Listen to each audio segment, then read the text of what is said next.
করে সারা বাংলাদেশকে উন্মুক্ত করে হুম বাড়াও, ফলোয়ার বাড়লেও ভিউ বাড়বে।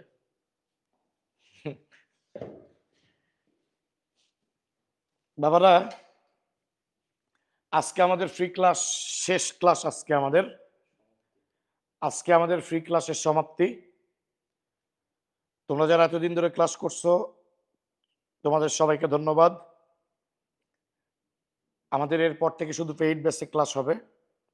তো আমরা ক্লাসটা শুরু করে দিলাম, তোমরা একটু শেয়ার করে দিও আর মেনশন করে দিও। আমরা আজকে শেষ ক্লাস নিচ্ছি। ওকে, আমরা গুরুত্বপূর্ণ একটা টপিক বাদ রাখছি, যেখান থেকে আমাদের অ্যাডমিশনের প্রশ্ন বিগত সালে আসছে, আবার আসতে পারে। লসিকা। আমরা লসিকাটা পড়ার পর কার্ডিওভাস্কুলার ডিজিজ পড়ব, অর্থাৎ হৃদরোগগুলো পড়ব। তো বাবা, ক্লিয়ার দেখা যাচ্ছে কিনা একটু জানাও তো সবাই। সবাই ঠিকঠাক দেখতে পাচ্ছ কিনা?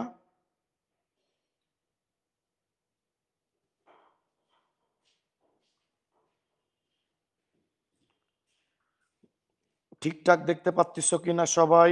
ওকে, তাহলে আমরা শুরু করলাম। লিম্ফ বা লসিকা। লিম্ফ বা লসিকা।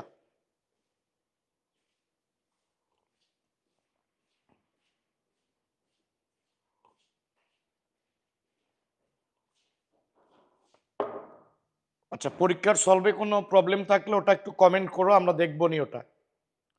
আজকে যে পরীক্ষাটা হচ্ছে অনলাইনে, কোনো প্রবলেম থাকলে ওখানে কমেন্ট করে দিও।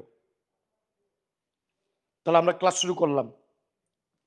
বাবারা, লিম্ফ বা লসিকা। লিম্ফ মানে পানির মতো তরল, ওয়াটারি ফ্লুইড। তাহলে লিম্ফ মানে ওয়াটারি ফ্লুইড বা পানির মতো তরল। আমরা বাংলায় বলি লসিকা।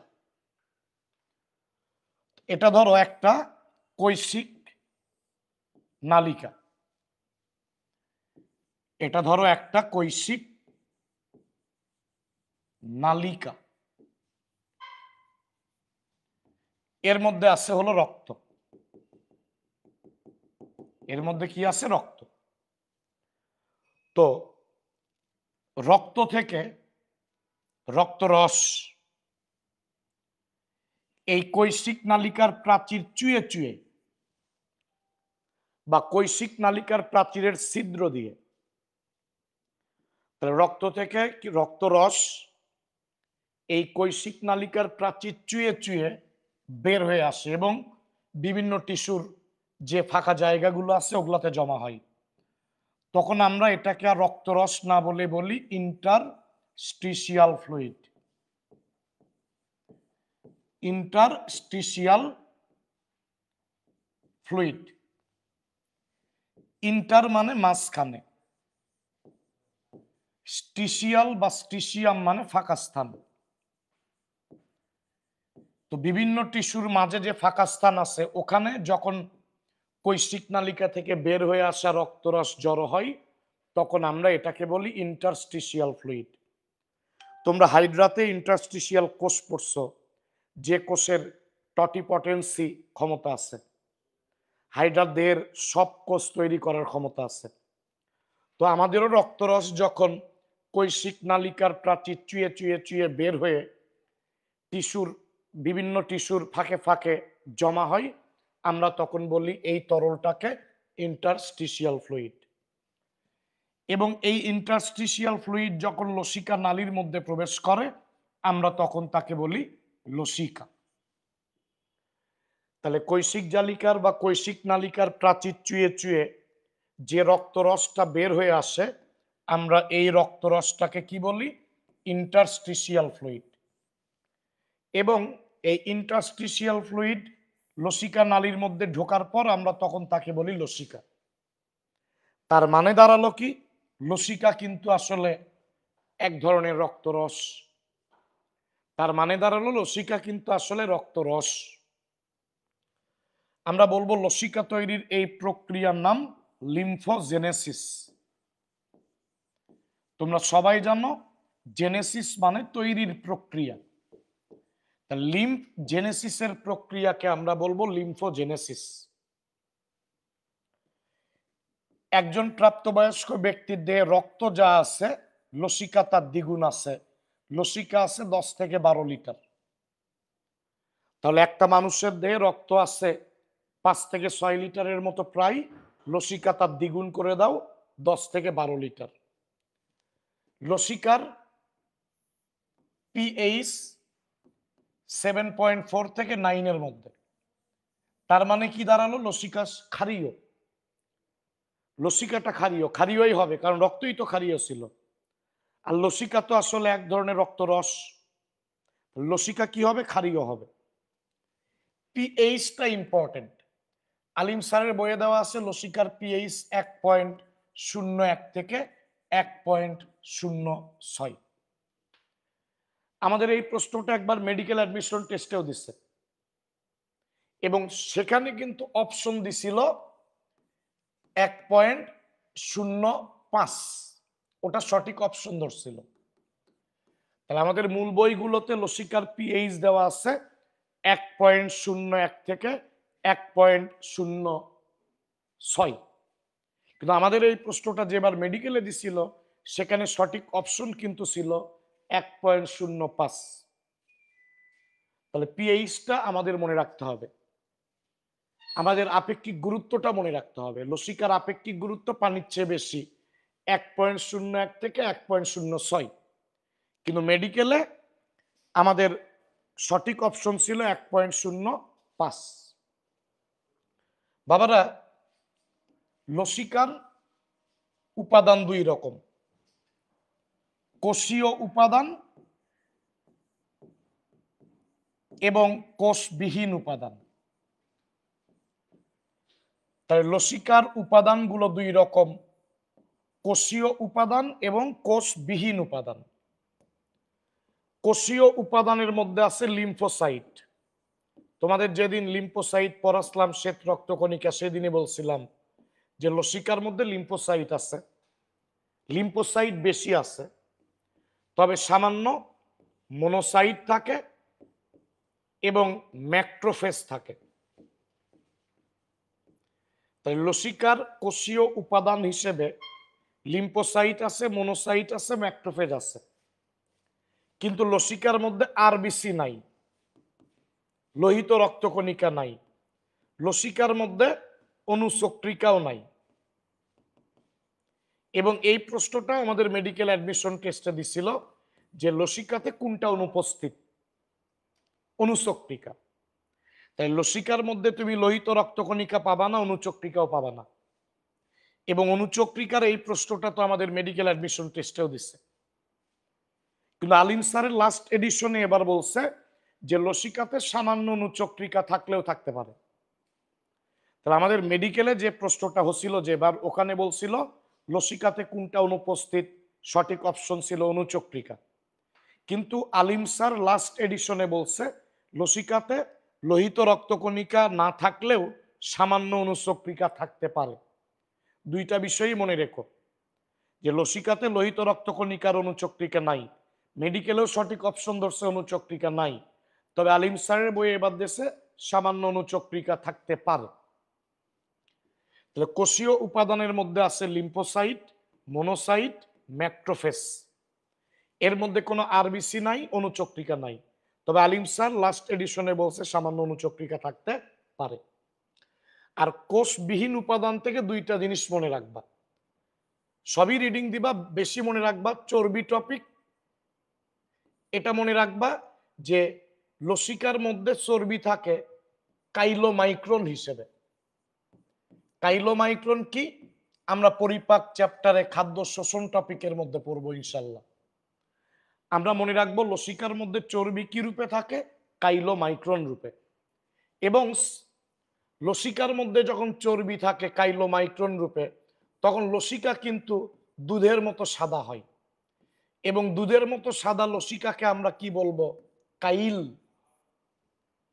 দুধের মতো সাদা লসিকাকে কি বলবো? কাইল। আবার তোমরা জানো ক্ষুদ্রান্তে যে খাদ্যমণ্ড, সেটাকেও কাইল বলে। ক্ষুদ্রান্তে যে খাদ্য মণ্ড ওইটাকেও কাইল বলে, আবার দুধের মতো সাদা লসিকাকেও কাইল বলে। তাহলে কোষবিহীন উপাদান থেকে ওই দুইটা মনে রাখলে যথেষ্ট, যে লসিকার মধ্যে চর্বি কাইলোমাইক্রন রূপে থাকে, আর কাইলোমাইক্রন বা চর্বি যখন লসিকার মধ্যে থাকে তখন লসিকাটা দুধের মতো সাদা হয়, এবং দুধের মতো এই সাদা লসিকাকে কি বলে? কাইল। আবার আমাদের ক্ষুদ্রান্তে যে খাদ্যমণ্ড, তরল মণ্ড, তার নামও কাইল। আর আলিম স্যারের বই একটা কাজ আছে, ওটা একটু মনে রেখো, যে লসিকাতে থাকা ম্যাক্রোফেজ এবং কিছু কোষ জীবাণুকে হজম করার পর, ধরো এটা ম্যাক্রোফেজ,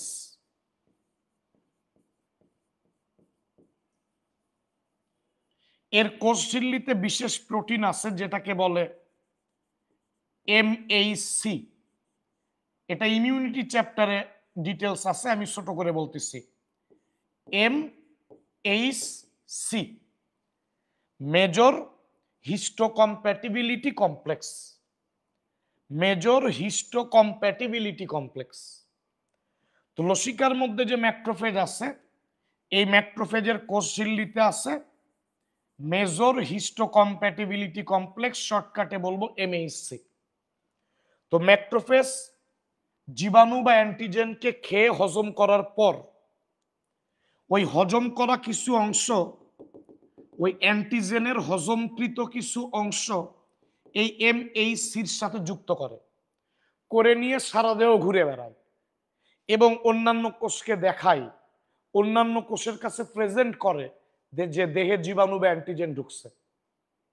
এই জন্য ম্যাক্রোফেজকে আমরা বলবো অ্যান্টিজেন প্রেজেন্টিং সেল, এপিসি।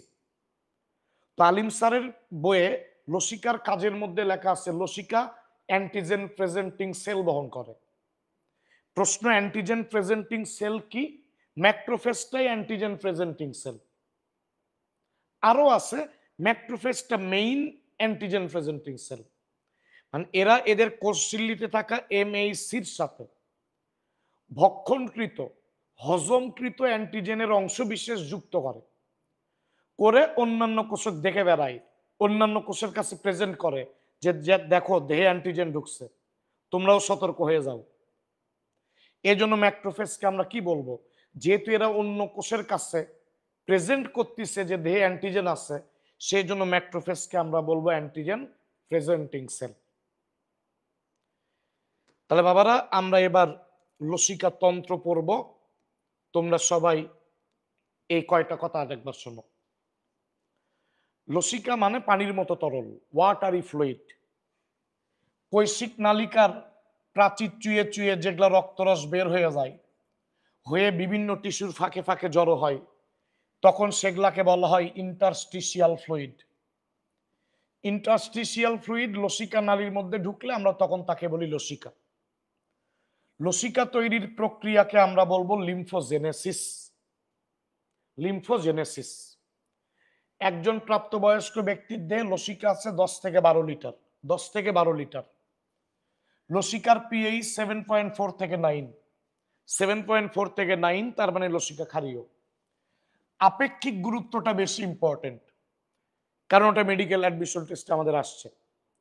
লসিকার আপেক্ষিক গুরুত্ব হলো 1.01 থেকে 1.06। আমাদের মেডিকেলে যখন দিছিল এই প্রশ্নটা, তখন 1.06 এর কাছাকাছি মানটা দিছিল, 1.05, ওটাই সঠিক ছিল। বাবারা, লসিকার কোষীয় উপাদানের মধ্যে আছে সবচেয়ে বেশি আছে লিম্ফোসাইট, সামান্য মোনোসাইট এবং ম্যাক্রোফেজ আছে। কোনো আরবিসি বা লোহিত রক্তকণিকা নাই, অনুচক্রিকা নাই। কোষবিহীন উপাদানের মধ্য থেকে চর্বি টপিকটা মনে রাখবা, যে লসিকার মধ্যে চর্বি কাইলোমাইক্রন রূপে থাকে, এবং যে লসিকার মধ্যে চর্বি আছে বা কাইলোমাইক্রন আছে, ওই লসিকাটা দুধের মতো সাদা হয়, যার নাম কাইল। কাইল। আর লসিকাতে যে ম্যাক্রোফেজ আছে, এই ম্যাক্রোফেজের যে MHC, মেজর হিস্টোকম্প্যাটিবিলিটি কমপ্লেক্স, তার সাথে কি করে, ওরা যে জীবাণু বা অ্যান্টিজেনটা খায় ফ্যাগোসাইটোসিস পদ্ধতিতে, খাওয়ার পর ওটা হজম করে, ওই অ্যান্টিজেন বা জীবাণুর হজমকৃত অংশ এই MHCর সাথে যুক্ত করে নেয়। নিয়ে ওরা সারা দেহে ঘুরে বেড়ায় আর অন্য কোষের কাছে প্রেজেন্ট করে যে দেহে অ্যান্টিজেন ঢুকছে, তোমরাও সতর্ক হয়ে যাও। তার মানে আমরা ম্যাক্রোফেজকে বলতে পারি অ্যান্টিজেন প্রেজেন্টিং সেল। তো আমাদের যদি প্রশ্ন আসে লসিকা অ্যান্টিজেন প্রেজেন্টিং সেল বহন করে কিনা, অবশ্যই অ্যান্টিজেন প্রেজেন্টিং সেল বহন করে। এবং লসিকাটা কিন্তু আমাদের দেহের মধ্যস্থতাকারী তরল, কারণ রক্তের উপাদান আগে লসিকাতে যায়, তারপরে কই যায় কোষের মধ্যে। তাহলে রক্তের উপাদান আগে লসিকাতে যায়, তারপরে কই যায় কোষে।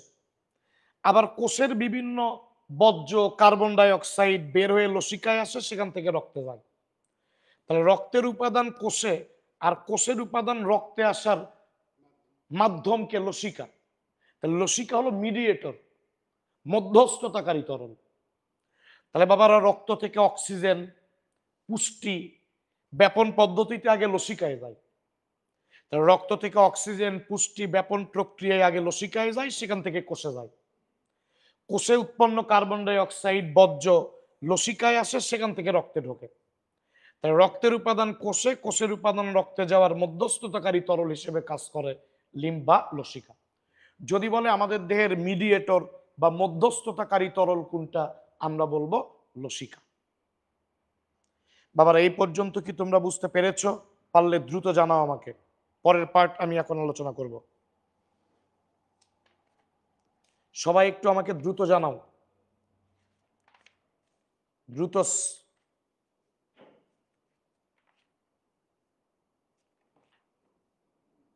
বাবারা দ্রুত।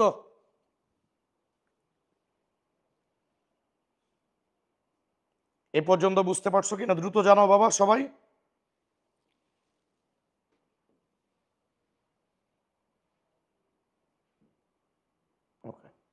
আমরা এবার আলোচনা করব লসিকা তন্ত্র। তাহলে আমরা এবার আলোচনা করব কি লসিকা তন্ত্র। ওকে, বুঝতে পারছো তোমরা? হ্যাঁ বাবারা, আমাদের দেহে দুইটা সংবহন তন্ত্র আছে। একটা প্রথমটা হলো রক্ত সংবহন তন্ত্র, আর দ্বিতীয়টা হলো লসিকা সংবহন তন্ত্র। আমাদের কোনো পানি সংবহন তন্ত্র নাই। পানি সংবহন তন্ত্র আছে তোমাদের তো পড়াছি একাইনোডার্মাটা পর্বের প্রাণীদের। আমাদের আছে রক্ত সংবহন তন্ত্র, লসিকা সংবহন তন্ত্র। আমাদের এই রক্তের মাধ্যমে লসিকার মাধ্যমেই পানি প্রবাহিত হয় সারা দেহে, পরিবাহিত হয়। যদি বলে লসিকা সংবহন তন্ত্র এটা আমাদের কততম, আমরা বলবো দ্বিতীয় সংবহন তন্ত্র। লসিকা সংবহন তন্ত্র হলো আমাদের দেহের দ্বিতীয় সংবহন তন্ত্র। এই লসিকা সংবহন তন্ত্র কি নিয়ে গঠিত? বাবারা, লসিকা সংবহন তন্ত্র লসিকা নালী এবং লসিকা গ্রন্থি নিয়ে গঠিত। তাহলে আমাদের দেহের দ্বিতীয় সংবহন তন্ত্র কোনটা? লসিকা সংবহন তন্ত্র। লসিকা সংবহন তন্ত্র কি নিয়ে গঠিত? লসিকা নালী এবং লসিকা গ্রন্থি নিয়ে গঠিত। বাবারা, যে সকল লসিকা নালী সারা দেহ থেকে লসিকাকে কি করে? লসিকা গ্রন্থির মধ্যে নিয়ে যায়। তাহলে যে সকল লসিকা নালী সারা দেহ থেকে লসিকাকে কই নিয়ে যায়? লসিকা গ্রন্থির মধ্যে। আমরা সেগুলা লসিকা নালীকে বলবো এফারেন্ট, এফারেন্ট বা অন্তর্বাহী লসিকা নালী।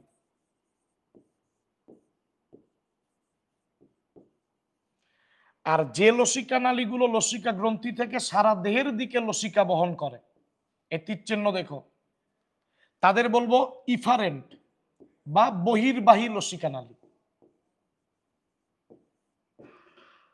তাহলে বাবারা, লসিকা পরিবহনের দিক অনুসারে লসিকা নালী দুই রকম। লসিকা পরিবহনের দিক অনুসারে লসিকা নালী দুই রকম। যে লসিকা নালীগুলো সারা দেহ থেকে লসিকাকে কি করে? লসিকা গ্রন্থির মধ্যে নিয়ে যায়, তারা অন্তর্বাহী লসিকা নালী। আর যারা লসিকা গ্রন্থির ভিতর থেকে লসিকাকে সারা দেহের দিকে নিয়ে যায়, তারা বহির্বাহী লসিকা নালী। এবং আমাদের শরীরে যত লসিকা নালী আছে, সবাই দুইটা বড় বড় লসিকা নালীর সাথে মিলিত হয়। আমাদের যত লসিকা নালী আছে শরীরে সবাই দুইটা বড় বড় লসিকা নালীর সাথে মিলিত হয়। আমরা একটা লসিকা নালীকে বলবো ডান লসিকা নালী, বড় লসিকা নালী, আর একটা হলো বাম বা থোরাসিক লসিকা নালী। তোমরা জানো থোরাক্স মানে কি বুক বা বক্ষ, তাহলে থোরাসিক লসিকা নালী মানে বক্ষদেশীয় লসিকা নালী। তাহলে আমাদের দেহে যত লসিকা নালী আছে তারা দুইটা বড় বড় লসিকা নালীর সাথে মিলিত হয়, একটা ডান লসিকা নালী আর একটা বাম বা থোরাসিক লসিকা নালী। বাবারা দেখো, আমাদের মাথার বাম মানে মাথার ডান দিক, ধরো এটা একটা মানুষ, ধরে নাও আমাদের মাথার ডান দিক, ঘাড় বা গলার ডান দিক, তাহলে মাথার ডান দিক, ঘাড় বা গলার ডান দিক, ডান বাহু এবং বুকের ডান দিক, এই এতটুকু অংশের, এই মাথার ডান দিক, ঘাড় বা গলার ডান দিক, বুকের ডান দিক, ডান বাহু, এতটুকু অংশের লসিকা নালী যত আছে সবাই ডান লসিকা নালীর সাথে যে মিলিত হয়, সবাই ডান লসিকা নালীর সাথে যে মিলিত হয়। দেখো মাথার ডান দিক, ঘাড় বা গলার ডান দিক, বুকের ডান দিক, ডান বাহু, এই অংশগুলোতে যেগুলো ছোট ছোট লসিকা নালী আছে সবাই ডান লসিকা নালীর সাথে মিলিত হয়। আর শরীরের বাকি প্রত্যেকটা অংশ থেকে উৎপন্ন লসিকা নালীরা বাম লসিকা নালীর সাথে মিলিত হয়। মাথার বাম দিক, ঘাড় বা গলার বাম দিক, বুকের বাম দিক, বাম বাহু এবং শরীরের নিচের দিক। মাথার বাম দিক, ঘাড় বা গলার বাম দিক, বাম বাহু, বুকের বাম দিক এবং শরীরের নিচের দিকের যত লসিকা নালী আছে তারা মিলিত হয় বাম বা থোরাসিক লসিকা নালীর সাথে। তাহলে বাবারা দেখো, আমাদের দেহের দ্বিতীয় সংবহন তন্ত্র হলো লসিকা সংবহন তন্ত্র। এটা লসিকা নালী আর লসিকা গ্রন্থি নিয়ে গঠিত।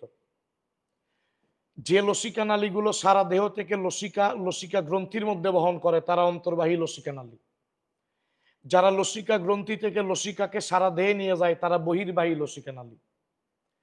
আমাদের শরীরের সমস্ত লসিকা নালী দুইটা বড় লসিকা নালীর সাথে মিলিত হয়।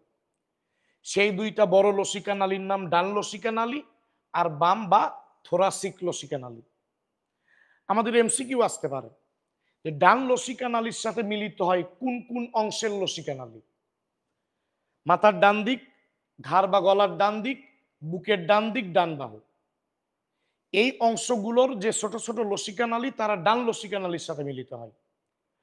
আর শরীরের বাকি প্রত্যেকটা অংশের লসিকা নালী বাম বা থোরাসিক লসিকা নালীর সাথে মিলিত হয়।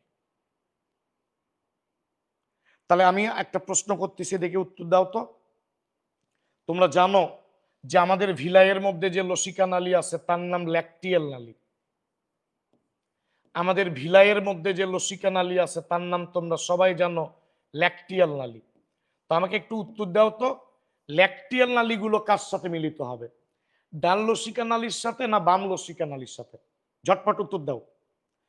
আমাদের ভিলাই বা ক্ষুদ্রান্তে যেগুলা লসিকা নালী আছে ওগুলাকে তো ল্যাকটিয়াল নালী বলে। ল্যাকটিয়াল নালীগুলো কোন লসিকা নালীর সাথে মিলিত হবে, ডান না বাম? দেখি ঝটপট উত্তর করো, আমি উত্তর দেখবো তোমাদের।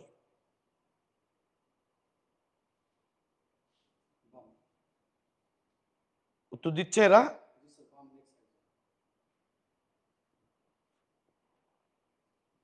উত্তর একজন দিচ্ছ জেমি না?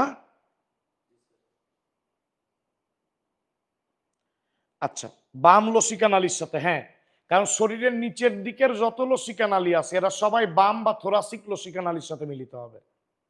শরীরের নিচের দিকের যত লসিকা নালী আছে সবাই বাম বা থোরাসিক লসিকা নালীর সাথে মিলিত হবে। তাহলে অন্ত্রের লসিকা নালী বা ল্যাকটিয়াল নালী তো বাম লসিকা নালীর সাথেই মিলিত হবে। সঠিক উত্তর দিছ। ও MHCর ফুল ফর্ম, এম তে মেজর, এইচতে হিস্টো কম্প্যাটিবিলিটি,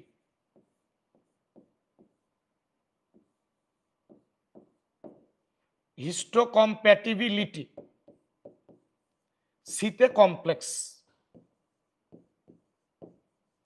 তাহলে এমএইচসির পূর্ণরূপটা মেজর হিস্টো কম্প্যাটিবিলিটি কমপ্লেক্স। এবার আমরা মনে রাখবো এই ডান আর বাম লসিকা নালী আবার কই মিলিত হয়। মনোযোগ, আমাদের শরীরের সমস্ত লসিকা নালী দুইটা বড় লসিকা নালীর সাথে মিলিত হয়। সেই দুইটা বড় লসিকা নালীর নাম ডান লসিকা নালী আর বাম লসিকা নালী। বাম লসিকা নালীকে থোরাসিক বা বক্ষদেশীয় লসিকা নালীও বলা হয়। তুমি নিজের সাথে মিলে মনে রাখো, নিজের সাথে মিলাও। মাথার ডান দিক, ঘাড় বা গলার ডান দিক, বুকের ডান দিক, ডান বাহু, এই অংশে গুলোতে যত যত ছোট ছোট লসিকা নালী আছে, এই অংশগুলোতে যত ছোট ছোট লসিকা নালী আছে ওরা সবাই ডান লসিকা নালীর সাথে যে মিলিত হয়। আর শরীরের পুরো বাকি অংশ থেকে যত লসিকা নালী তৈরি হয়, সেটা মাথার বাম দিক বলো, ঘাড় বা গলার বাম দিক, বুকের বাম দিক, বাম বাহু এবং শরীরের নিচের দিক, এই অংশের ছোট ছোট লসিকা নালী বাম লসিকা নালীর সাথে মিলিত হয়। এই ডান আর বাম লসিকা নালী কার সাথে মিলিত হয় আমরা এবার সেটা শিখব। দেখো, আমাদের ঊর্ধ্বমহাশিরা রক্ত তো নিয়ে আসে ডান অলিন্দে। তো ঊর্ধ্বমহাশিরা তো অনেকগুলো ছোট ছোট শিরার সমন্বয়ে গঠিত। ঊর্ধ্বমহাশিরা তো অনেকগুলো ছোট ছোট শিরার সমন্বয়ে গঠিত। ঊর্ধ্বমহাশিরা অনেকগুলো ছোট ছোট শিরা দিয়ে গঠিত। এগুলা ধরো সেই ছোট ছোট শিরা। তো এই অনেকগুলো শিরা যারা ঊর্ধ্বমহাশিরা গঠন করে তাদের মধ্যে একটা হলো, ধরো এই বাম পাশে এটা বাম সাবক্লাভিয়ান শিরা। তোমরা তো গত ক্লাসে সাবক্লাভিয়ান ধমনী পড়ছো ব্যারো রিসেপ্টরের মধ্যে।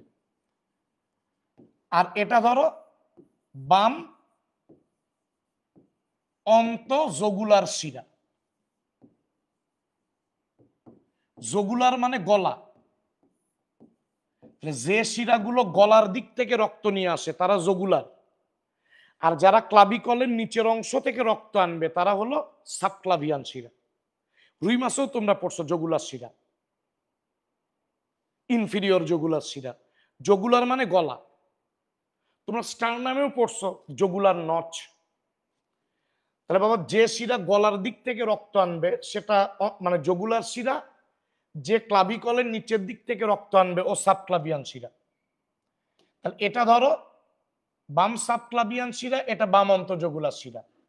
আর এটা ধরো ডান সাবক্লাভিয়ান শিরা, আর এটা ধরো ডান অন্তঃজগুলার শিরা। তো ডান লসিকা নালীটা এই ডান সাবক্লাভিয়ান আর ডান অন্তঃজগুলার শিরার সংযোগস্থলের ওই দিক দিয়ে ঊর্ধ্বমহাশিরাতে যুক্ত হয়। তাহলে ডান লসিকা নালীটা এই যে ডান সাবক্লাভিয়ান আর ডান অন্তঃজগুলার শিরার সংযোগস্থলে ওখানে ঊর্ধ্বমহাশিরার সাথে যে যুক্ত হয়। আর বাম লসিকা নালীটা বাম সাবক্লাভিয়ান আর বাম অন্তঃজগুলার শিরার সংযোগস্থলের ওই দিক দিয়ে ঊর্ধ্বমহাশিরার সাথে যুক্ত হয়। যুক্ত হয়ে এরা লসিকাকে রক্তের মধ্যে ব্যাগ দিয়ে দেয়। অবশ্যই লসিকাকে রক্তে ব্যাগ যেতে হবে, কারণ ওগুলা কি রক্তরস। তো লসিকা তো রক্তরস। তাহলে একদিকে কৈশিক জালিকার প্রাচীর চুয়ে চুয়ে রক্তরস বের হয়ে যে লসিকায় পরিণত হয়, অন্যদিকে ডান লসিকা নালী আর বাম লসিকা নালী সাবক্লাভিয়ান আর অন্তঃজগুলার শিরার সংযোগস্থলের ওই দিক দিয়ে ওরা লসিকাকে ঊর্ধ্বমহাশিরার রক্তের মধ্যে দিয়ে দেয়। তাহলে কৈশিক জালিকার প্রাচীর চুয়ে চুয়ে লসিকা বের হয়ে যায়, আর ডান আর বাম লসিকা নালী এরা ঊর্ধ্বমহাশিরার রক্তের মধ্যে ওই লসিকাকে ব্যাক দিয়ে দেয়, ফেরত পাঠিয়ে দেয়। তাছাড়া তো রক্ত ঘন হয়ে যাবে। রক্ত থেকে যেগুলা রক্তরস বের হয়ে লসিকায় পরিণত হচ্ছিল ওগুলা যদি রক্তে ফেরত না আসে রক্ত ঘন হয়ে যাবে, রক্ত চলাচল করবে না। কিন্তু এটা আমরা মনে রাখবো যে ডান আর বাম লসিকানালী কোন কোন শিরার সংযোগ স্থলে ওই দিক দিয়ে ঊর্ধ্ব মহাশিরার সাথে মিলিত হয়। সাবক্লাভিয়ান আর জগুলার শিরার সংযোগ স্থলের ওই দিক দিয়ে ঊর্ধ্ব মহাশিরার সাথে যুক্ত হয়। তাহলে ডান লসিকানা বাম লসিকানালী বাম সাবক্লাভিয়ান বাম অন্তঃজগুলার শিরার সংযোগ স্থল দিয়ে, ডান লসিকানালী ডান সাবক্লাভিয়ান ডান অন্তঃজগুলার শিরার সংযোগ স্থলের ওই দিক দিয়ে লসিকানালীর সাথে যুক্ত, ঊর্ধ্ব মহাশিরার সাথে যুক্ত হয়। মনে রেখো লসিকানালীর মধ্যে শিরার মতো ভালভ আছে। লসিকানালীর মধ্য দিয়ে লসিকার প্রবাহ কিন্তু একমুখী হবে। মনে রেখো লসিকানালীর মধ্যে কি আছে? ভালভ আছে, কপাটিকা আছে। ফলে লসিকা নালীর মধ্য দিয়ে লসিকা একদিকে প্রবাহিত হবে, একমুখী হয়ে প্রবাহিত হবে। তাহলে আমি আবার বলি, দেখো অনেকগুলো ছোট ছোট শিরা দিয়ে ঊর্ধ্ব মহাশিরা গঠিত। এর মধ্যে একটা শিরা হলো সাবক্লাভিয়ান, একটা শিরা হলো অন্তঃজগুলার। তো সাবক্লাভিয়ান শিরার ডানও আছে বামও আছে, দুইটা। অন্তঃজগুলার শিরাও দুইটা, ডান আর বাম। তাহলে অনেকগুলো ছোট ছোট শিরার সমন্বয়ে ঊর্ধ্ব মহাশিরা গঠিত।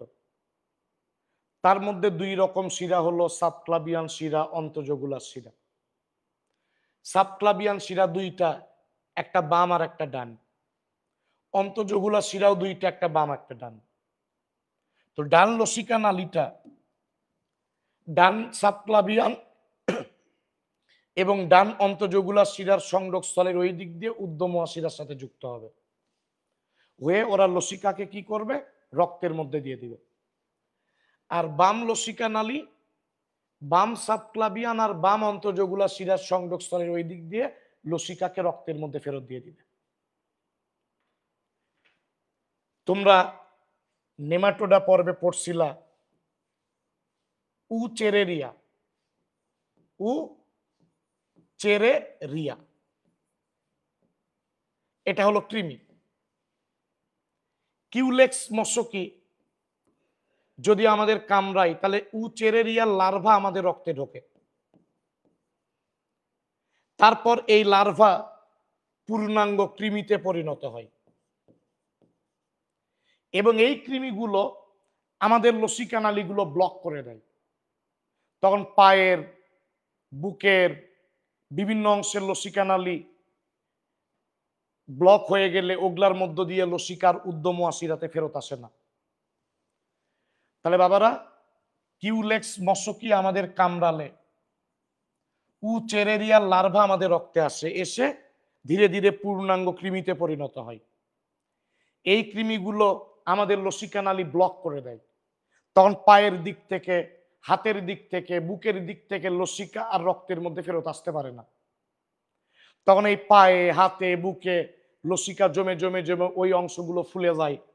আমরা তখন গ্রাম অঞ্চলে এটাকে বলি গোদরোগ। বা পা ফুলে এলিফ্যান্ট বা হাতির পায়ের মতো মোটা হয়, এই জন্য এই রোগকে কি বলে? এলিফ্যান্থিয়াসিস রোগ। এলিফ্যান্থিয়াসিস রোগ মানে এলিফ্যান্টের মতো অবস্থা। অনেকে এটাকে কি বলে? ফাইলেরিয়া রোগ। তাহলে দেখো, ডান আর বাম লসিকা নালী কিন্তু সাবক্লাভিয়ান আর অন্তঃজগুলার শিরার সংযোগ স্থলের ওই দিক দিয়ে ঊর্ধ্ব মহাশিরার মধ্যে লসিকা ফেরত দেয়। কিন্তু এই যে উচেরেরিয়া যে কৃমি, এরা আমাদের লসিকা নালী ব্লক করে দেয়। তখন শরীরের বিভিন্ন অংশ থেকে লসিকা রক্তে আর ফেরত আসতে পারে না। তখন বিভিন্ন অংশের লসিকাগুলো জমা হয়ে হয়ে ওই অংশগুলো ফুলে যায়। আমরা এটাকে বলি গোদরোগ বা ফাইলেরিয়া রোগ। আর শরীর ফুলে হাতির শরীরের মতো মোটা হয়, পা ফুলে হাতির পায়ের মতো মোটা হয়, এলিফ্যান্টের মতো অবস্থা হয়। এই জন্য এই রোগকে আমরা বলি এলিফ্যান্থিয়াসিস রোগ। নেমাটোডা পর্বে পড়াছিলাম। তোমরা বুঝতে পারছো কিনা বলো তো বাবা? এ পর্যন্ত বুঝতে পারছো কিনা?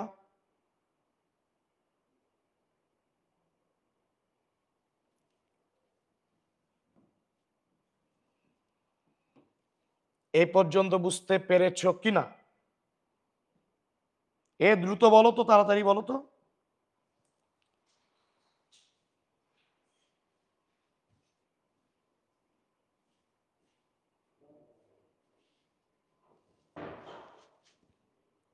বুঝতে পারছো? শুভ, বুঝতে পেরেছো না?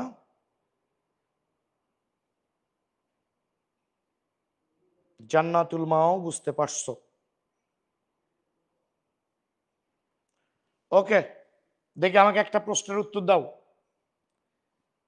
আমাকে একটা প্রশ্নের উত্তর দাও, কেমন পারো দেখি।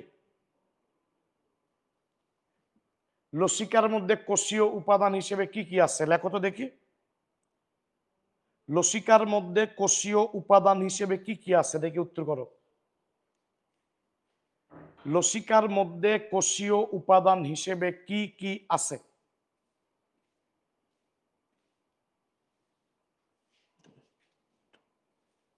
আমি ততক্ষণে একটু চা খেয়ে নেই, চা পান করে নেই, চিনি কমস। লসিকার মধ্যে কি কি কোষ আছে বলো।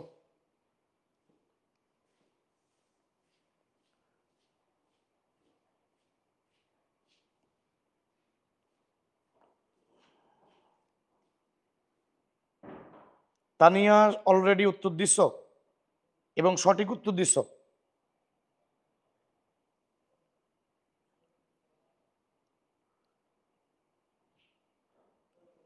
তানিয়া অলরেডি সঠিক উত্তর দিয়েছ। আর কেউ পারতিস না? না, পারতে হবে। মনোযোগ বাড়াও সবাই, মনোযোগ।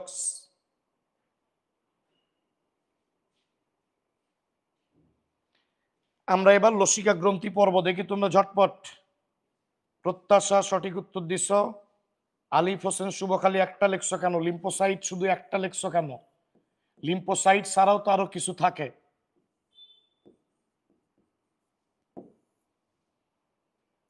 জান্নাতুল মামা সঠিক উত্তর দিছ।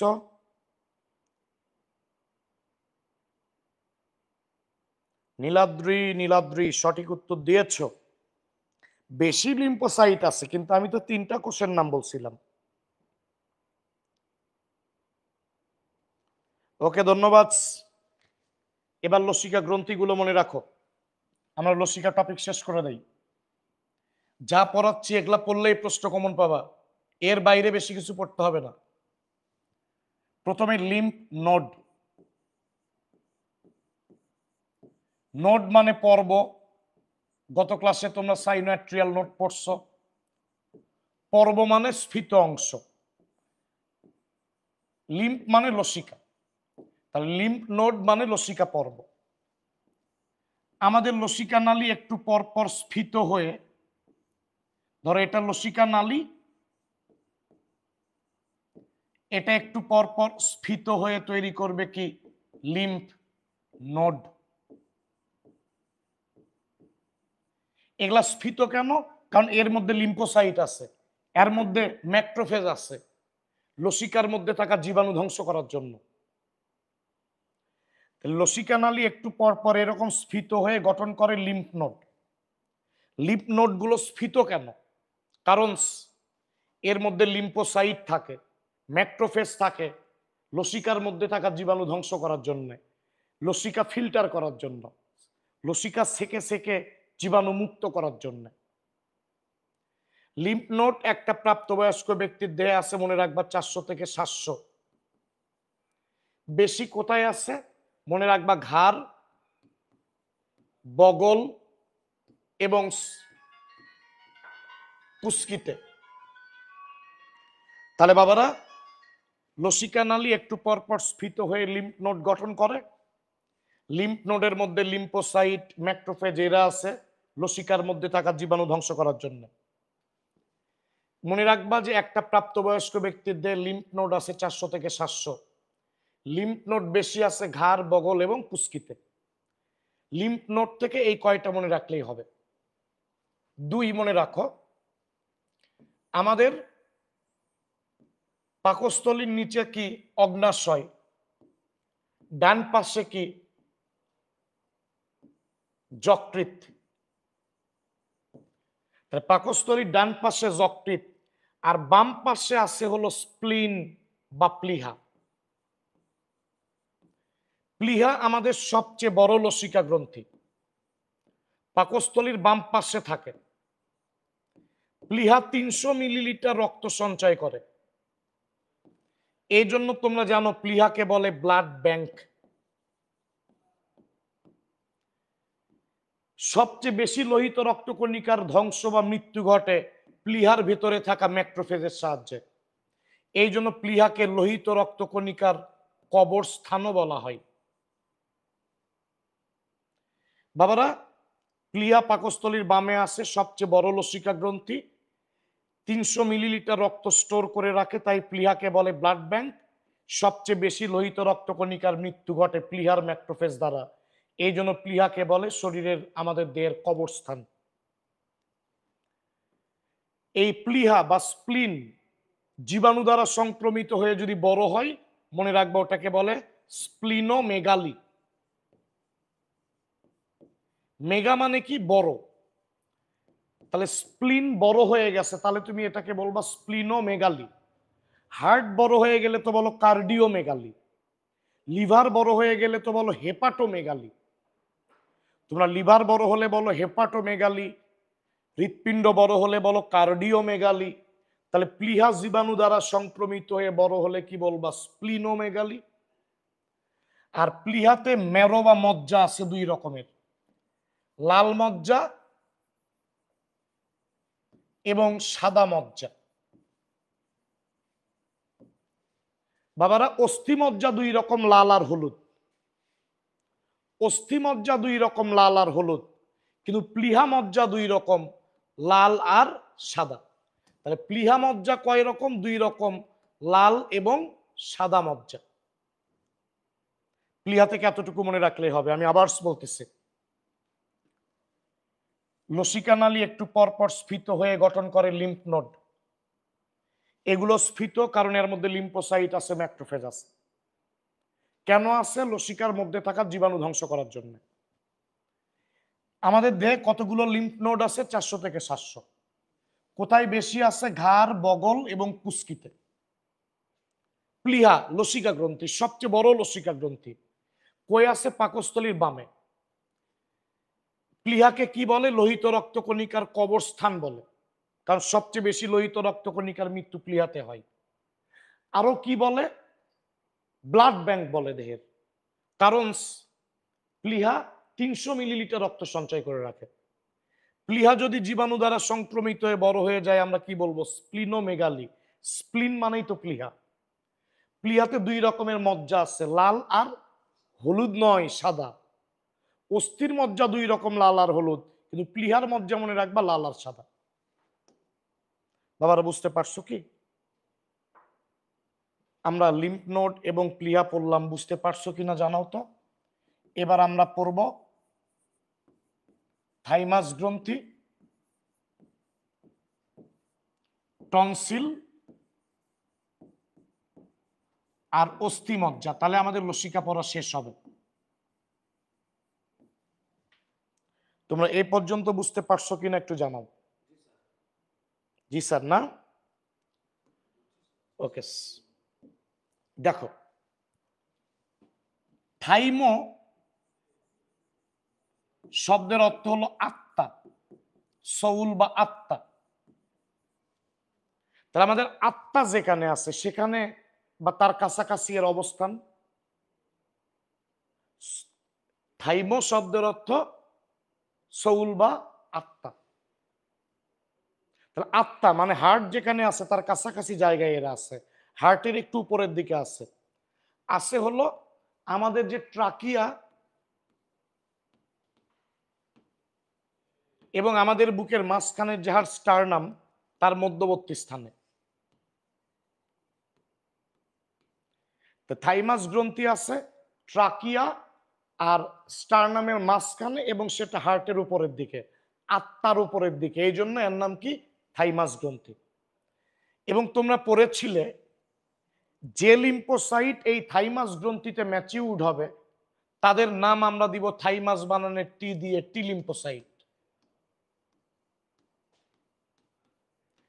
যে লিম্ফোসাইট এই থাইমাস গ্রন্থির মধ্যে ম্যাচিউরড হবে তাদের আমরা বলবো টি লিম্ফোসাইট। থাইমাস গ্রন্থি লসিকা গ্রন্থি, এটাকে আবার আমরা অন্তঃক্ষরা গ্রন্থিও বলতে পারবো, কারণ এটা হরমোন তৈরি করতে পারে। একটা হরমোন ধরো থাইমোসিন, আর একটা হরমোন ধরো থাইমোপয়েটিন।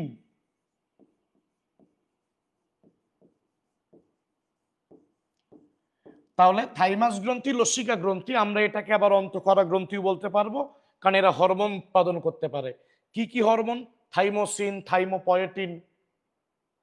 এবং মনে রেখো, শিশুদের থাইমাস গ্রন্থি বড় এবং সক্রিয়।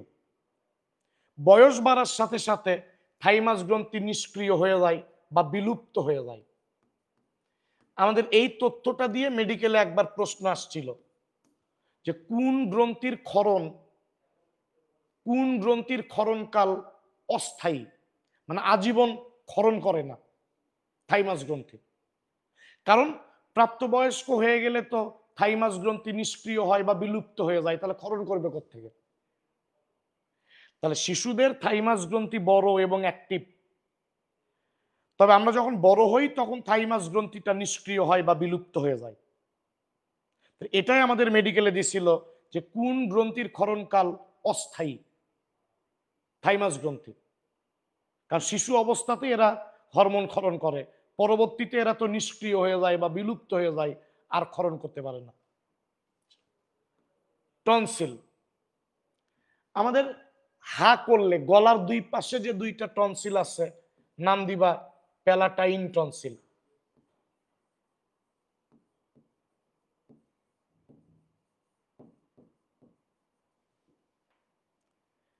আমাদের জিহ্বাতেও টনসিল আছে, ওগুলাকে আমরা কি বলবো? পরিপাক চ্যাপ্টারে পড়বো লিঙ্গুয়াল টনসিল। জিহ্বাতেও টনসিল আছে, ওগুলাকে আমরা কি বলবো? Lingual tonsil. লিঙ্গুয়া মানে কি? জিহ্বা। তোমরা পড়ো না সাবলিঙ্গুয়াল লালা গ্রন্থি, মানে জিহ্বার নিচে থাকে। লিঙ্গুয়া মানে জিহ্বা। তা জিহ্বাতেও কিন্তু টনসিল আছে। টনসিল কিন্তু লসিকা গ্রন্থি, জীবাণু ধ্বংস করে, প্রতিরক্ষায় সাহায্য করে। এবং জিহ্বাতে যে টনসিল আছে তার নাম লিঙ্গুয়াল গ্রন্থি। আমরা শ্বসনতন্ত্রের চ্যাপ্টারে অটাইটিস মিডিয়ার মধ্যে পড়ব, সাইনুসাইটিসের মধ্যে পড়ব, কিংবা তোমরা পড়ছো অ্যাডেনয়েড। তাহলে নাসাগলবিলের পেছনেও টনসিল আছে, তার নাম অ্যাডেনয়েড। অ্যাডেনয়েড। তাহলে বাবারা, টনসিল লসিকা গ্রন্থি মনে রেখো, এমসিকিউ আসবে। আমাদের গলার দুই পাশে যে দুইটা টনসিল আছে ওদের নাম প্যালাটাইন টনসিল। জিহ্বাতেও টনসিল আছে, নাম লিঙ্গুয়াল টনসিল। নাসাগলবিলের পেছনেও টনসিল আছে, নাম অ্যাডেনয়েড। টনসিল থেকে আর দুইটা কথা মনে রাখবা। টনসিলে যদি প্রদাহ হয় তাহলে আমরা এটাকে বলবো টনসিলাইটিস। তোমরা সবাই জানো আইটিস মানে প্রদাহ। তোমরা অস্থিসন্ধির প্রদাহকে বলো আর্থ্রাইটিস, ব্রঙ্কাসের প্রদাহকে বলো ব্রঙ্কাইটিস, ল্যারিংসের প্রদাহকে বলো ল্যারিনজাইটিস, লিভারের প্রদাহকে বলো হেপাটাইটিস। আইটিস মানে প্রদাহ। টনসিলের প্রদাহকে আমরা বলবো টনসিলাইটিস। আর 25 ব্যাচের স্টুডেন্টরা জানো প্রদাহ কি? যে একটা জায়গায় আঘাত লাগলো বা জীবাণু দ্বারা সংক্রমিত হলো, ওই জায়গাটা লাল হলো, গরম হলো, ফুলে গেল, ব্যথা হলো। এই চারটা ঘটনা যদি পরপর ঘটে আমরা ওটাকে প্রদাহ বলি। আমি এভাবে মনে রাখছি, লাগ, ফুবা। লাগ, ফুবা মানে আক্রান্ত স্থান যদি লাল হয়, গরম হয়, ফুলে যায়, ব্যথা হয়। লাতে লাল, গতে গরম, ফুতে ফুলে যায়, বাতে ব্যথা হয়। তাহলে আক্রান্ত স্থান যদি লাল হয়, গরম হয়, ফুলে যায়, ব্যথা হয়, এই চারটা ঘটনা পর্যায়ক্রমিক ভাবে ঘটে, আমরা ওটাকে প্রদাহ বলি। টনসিলের প্রদাহকে আমরা বলি টনসিলাইটিস। আর টনসিল যদি কেটে অপসারণ করা হয়, ফেলে দেওয়া হয়, তাহলে আমরা ওটাকে কি বলবো? টনসিলেক্টমি। টনসিলেক্টমি। একটমি মানে কর্তন, একটমি মানে কেটে ফেলে দেওয়া, কর্তন করা, কাটা। টনসিল কেটে ফেলে দিলাম অপারেশন করে, তাহলে আমরা এটাকে কি বলবো? টনসিলেক্টমি। তাহলে আমরা মনে রাখবো, গলার দুই পাশে আছে প্যালাটাইন টনসিল, জিহ্বাতে আছে লিঙ্গুয়াল টনসিল, নাসাগলবিলের পেছনে আছে অ্যাডেনয়েড। টনসিলের প্রদাহকে আমরা বলবো টনসিলাইটিস, টনসিল কেটে ফেলে দিলে আমরা বলবো টনসিলেক্টমি। আর অস্থিমজ্জাকেও আমরা লসিকা গ্রন্থি বলতে পারবো, কারণ অস্থিমজ্জা থেকে লোহিত আর অনুচক্রিকা তৈরির পাশাপাশি লিউকোসাইট বা শ্বেত রক্তকণিকা তৈরি হয়, লিম্ফোসাইট তৈরি হয়। তাহলে অস্থিমজ্জা তোমরা জানো পরশুকা, স্টারনাম, এগুলার মধ্যে বোন ম্যারো বা অস্থিমজ্জা আছে। হিউমেরাস, ফিমার, এদের প্রান্তে অস্থিমজ্জা আছে। এবং অস্থিমজ্জা থেকে, লাল অস্থিমজ্জা থেকে লোহিত আর অনুচক্রিকা তৈরির পাশাপাশি লিম্ফোসাইট তৈরি হয়। এই জন্য অস্থিমজ্জাকে আমরা কি বলবো? লিম্ফয়েড অর্গান, লিম্ফয়েড অর্গান বা লিম্ফয়েড গ্ল্যান্ড, মানে লসিকা অঙ্গ বা লসিকা গ্রন্থি। তাহলে আমাদের হাড়ের মধ্যে যে বোন ম্যারো বা অস্থিমজ্জা আছে, এগুলাকেও আমরা কিন্তু লসিকা অঙ্গ বা লসিকা গ্রন্থি বলতে পারবো, কারণ এগুলার থেকে লিম্ফোসাইট তৈরি হয়, শ্বেত রক্তকণিকা তৈরি হয়। এই জন্য আমরা অস্থিমজ্জাকেও বলবো লিম্ফয়েড অর্গান বা লিম্ফয়েড গ্ল্যান্ড। আমি আবার বলতেছি, দেখো, ট্রাকিয়া মানে শ্বাসনালী, আর বুকের মাঝখানের হাড়ের নাম স্টারনাম। ট্রাকিয়া এবং স্টারনামের মাঝখানে আছে থাইমাস গ্রন্থি। এরা থাইমোসিন, থাইমোপয়েটিন, থাইমোসিন, থাইমোপয়েটিন হরমোন তৈরি করে। এবং যে লিম্ফোসাইট গুলো এই থাইমাস গ্রন্থির মধ্যে ম্যাচিউরড হবে, সেগুলাকে আমরা বলবো টি লিম্ফোসাইট। থাইমাস বানানের টি দিয়ে বলবো টি লিম্ফোসাইট। শিশুদের থাইমাস গ্রন্থি অ্যাক্টিভ থাকে, বড় থাকে। বয়স বাড়ার সাথে সাথে থাইমাস গ্রন্থি নিষ্ক্রিয় হয় বা বিলুপ্ত হয়ে যায়। টনসিল, এটাও লসিকা গ্রন্থি। গলার দুই পাশে আছে প্যালাটাইন টনসিল, জিহ্বাতে আছে লিঙ্গুয়াল টনসিল, নাসাগলবিলের পেছনেও টনসিল আছে, তার নাম অ্যাডেনয়েড। তোমরা পড়ছো এই অ্যাডেনয়েডটা ফুলে গেলে অটাইটিস মিডিয়া হয়, মধ্যকর্ণে ইনফেকশন হয়, প্রদাহ হয়। টনসিলের প্রদাহকে বলবো টনসিলাইটিস, টনসিল কেটে ফেলে দিলে আমরা বলবো টনসিলেক্টমি। আমাদের অস্থিমজ্জাকেও তুমি লসিকা গ্রন্থি বলতে পারবা, কারণ অস্থিমজ্জা থেকে লিউকোসাইট তৈরি হয়, লিম্ফোসাইট তৈরি হয়।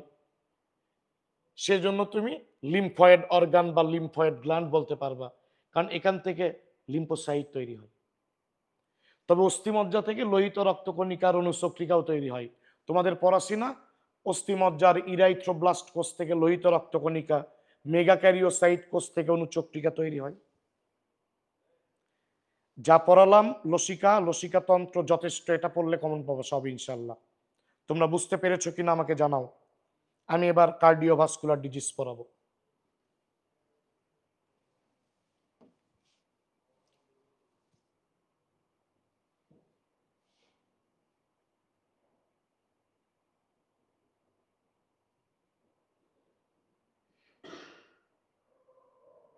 হ্যাঁ, কি মিফতাহুল জান্নাত তুমি মুখস্থ করছিলা এই চ্যাপ্টার? এখন করো, ভালো করে করো। ওকে, বুঝতে পেরেছো কিনা বলো।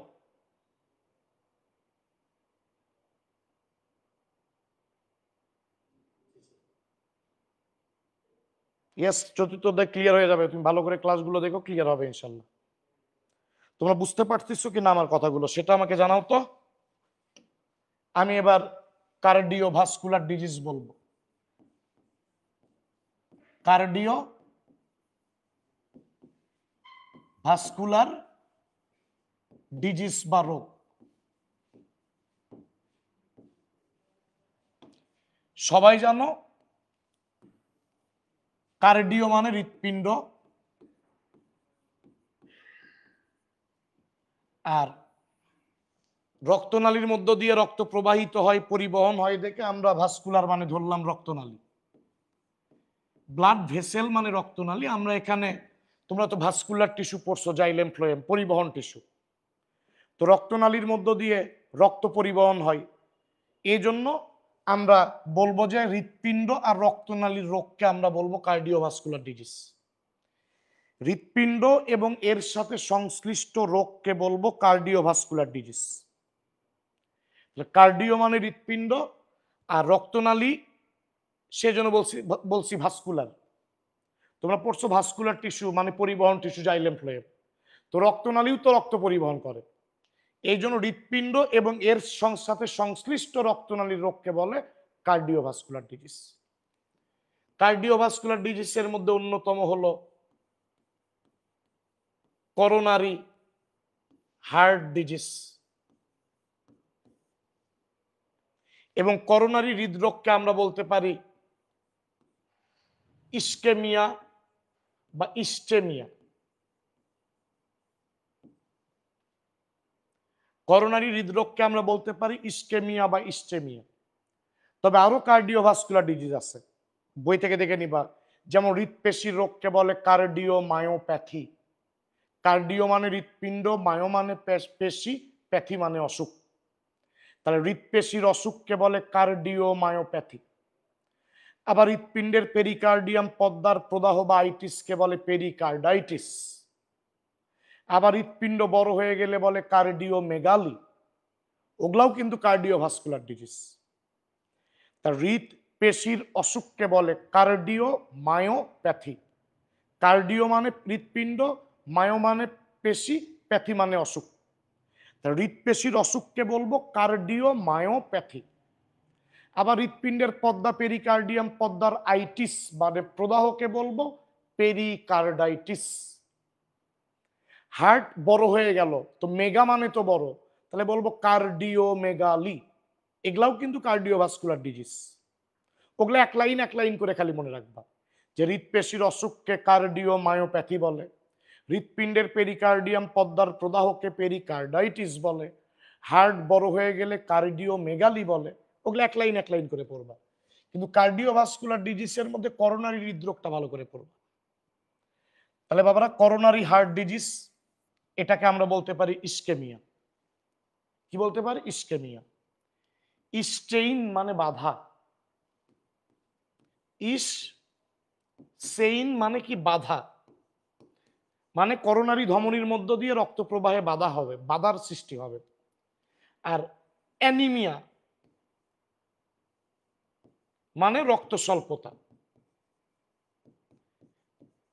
এই স্টেইন আর অ্যানিমিয়া থেকে ইস্টেমিয়া বা ইস্কেমিয়া শব্দটা আসছে। স্টেইন আর অ্যানিমিয়া এই দুইটা শব্দ থেকে আসছে ইস্টেমিয়া বা ইস্কেমিয়া শব্দটা। তাহলে করোনারি হৃদরোগকে আমরা ইস্কেমিয়া বলবো, কারণ এখানে করোনারি ধমনীর মধ্য দিয়ে রক্ত প্রবাহে বিঘ্ন ঘটে, ফলে হৃৎপেশিতে রক্ত স্বল্পতা দেখা দেয়। তাহলে করোনারি হৃদরোগকে আমরা কেন ইস্কেমিয়া বলবো? স্টেইন মানে বাধা, অ্যানিমিয়া মানে রক্ত স্বল্পতা। করোনারি ধমনীর মধ্য দিয়ে রক্ত চলাচলে বিঘ্ন ঘটে, বাধার সৃষ্টি হয়, ফলে হৃৎপেশিতে রক্ত স্বল্পতা দেখা দেয়, অক্সিজেনের অভাব দেখা দেয়। এই জন্য আমরা নাম দিব স্টেইন আর অ্যানিমিয়া থেকে ইস্কেমিয়া। এবং করোনারি হার্ট ডিজিজ মেইনলি তিনটা। একটা হলো অ্যানজিনা বা অ্যানজাইনা, একটা হলো হার্ট অ্যাটাক। কি attack? Heart attack. Dhaka attack নয় কিন্তু, হার্ট অ্যাটাক। আর একটা হলো হার্ট ফেইলর। তাহলে বাবারা দেখো, হৃৎপিণ্ড এবং এর সাথে সংশ্লিষ্ট রক্তনালীর রোগকে বলে কার্ডিওভাস্কুলার ডিজিজ। হৃৎপিণ্ড এবং এর সাথে সংশ্লিষ্ট রক্তনালীর অসুখকে বলে কার্ডিওভাস্কুলার ডিজিজ। কার্ডিওভাস্কুলার ডিজিজের মধ্যে অন্যতম করোনারি হৃদরোগ। করোনারি হৃদরোগ তিন রকম মনে রাখবা: angina, heart attack, heart failure. Angina, heart attack, heart failure. Coronary হৃদরোগ হলে করোনারি ধমনীর মধ্য দিয়ে রক্ত প্রবাহে বিঘ্ন ঘটে, এর ফলে হৃৎপেশিতে রক্তের স্বল্পতা দেখা দেয়, অক্সিজেনের অভাব দেখা দেয়। তাহলে করোনারি হৃদরোগের ক্ষেত্রে করোনারি ধমনীর মধ্য দিয়ে রক্ত চলাচলে বিঘ্ন ঘটে, ফলে হৃৎপেশিতে অ্যানিমিয়া মানে রক্ত স্বল্পতা দেখা দেয়, হৃৎপেশিতে অক্সিজেনের ঘাটতি দেখা দেয়।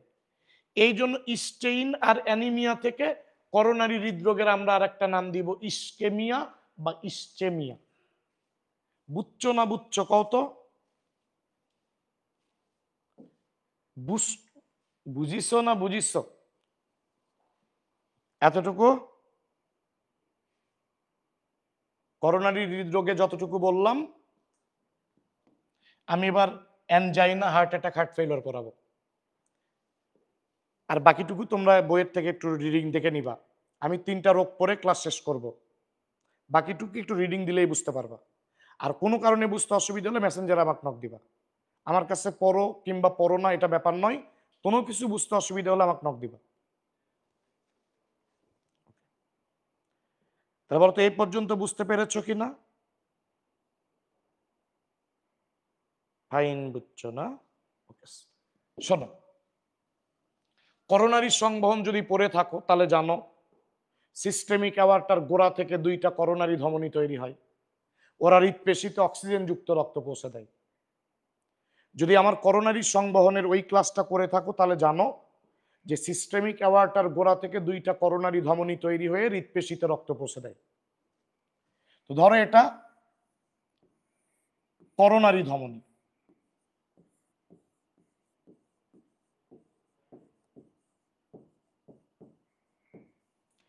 এই করোনারি ধমনীর মধ্যে ধরো চর্বি বা কোলেস্টেরল জমা হচ্ছে, লাল কালার দিয়ে ওগুলা ধরো চর্বি বা কোলেস্টেরল বুঝাচ্ছি। তাহলে করোনারি ধমনীর মধ্যে জড়ো হচ্ছে কি? চর্বি বা কোলেস্টেরল। বুঝে পড়ো, রোগ বুঝে পড়ো, এমনি লিখতে পারবা, লাইন বাই লাইন মুখস্থ লাগবে না। তাহলে ধরো করোনারি ধমনী, যে ধমনী হৃৎপেশিতে রক্ত দেয়, এই ধমনীর মধ্যে চর্বি বা কোলেস্টেরল জমা আছে, হয়ে তৈরি করছে শক্ত শক্ত প্লাক। এই প্লাককে আমরা বলবো অ্যাথেরোমেটাস প্লাক, বা বলবো করোনারি অ্যাথেরোমা। অ্যাথেরোমেটাস প্লাক বা করোনারি অ্যাথেরোমা। অ্যাথেরোমেটাস প্লাক বা করোনারি অ্যাথেরোমা।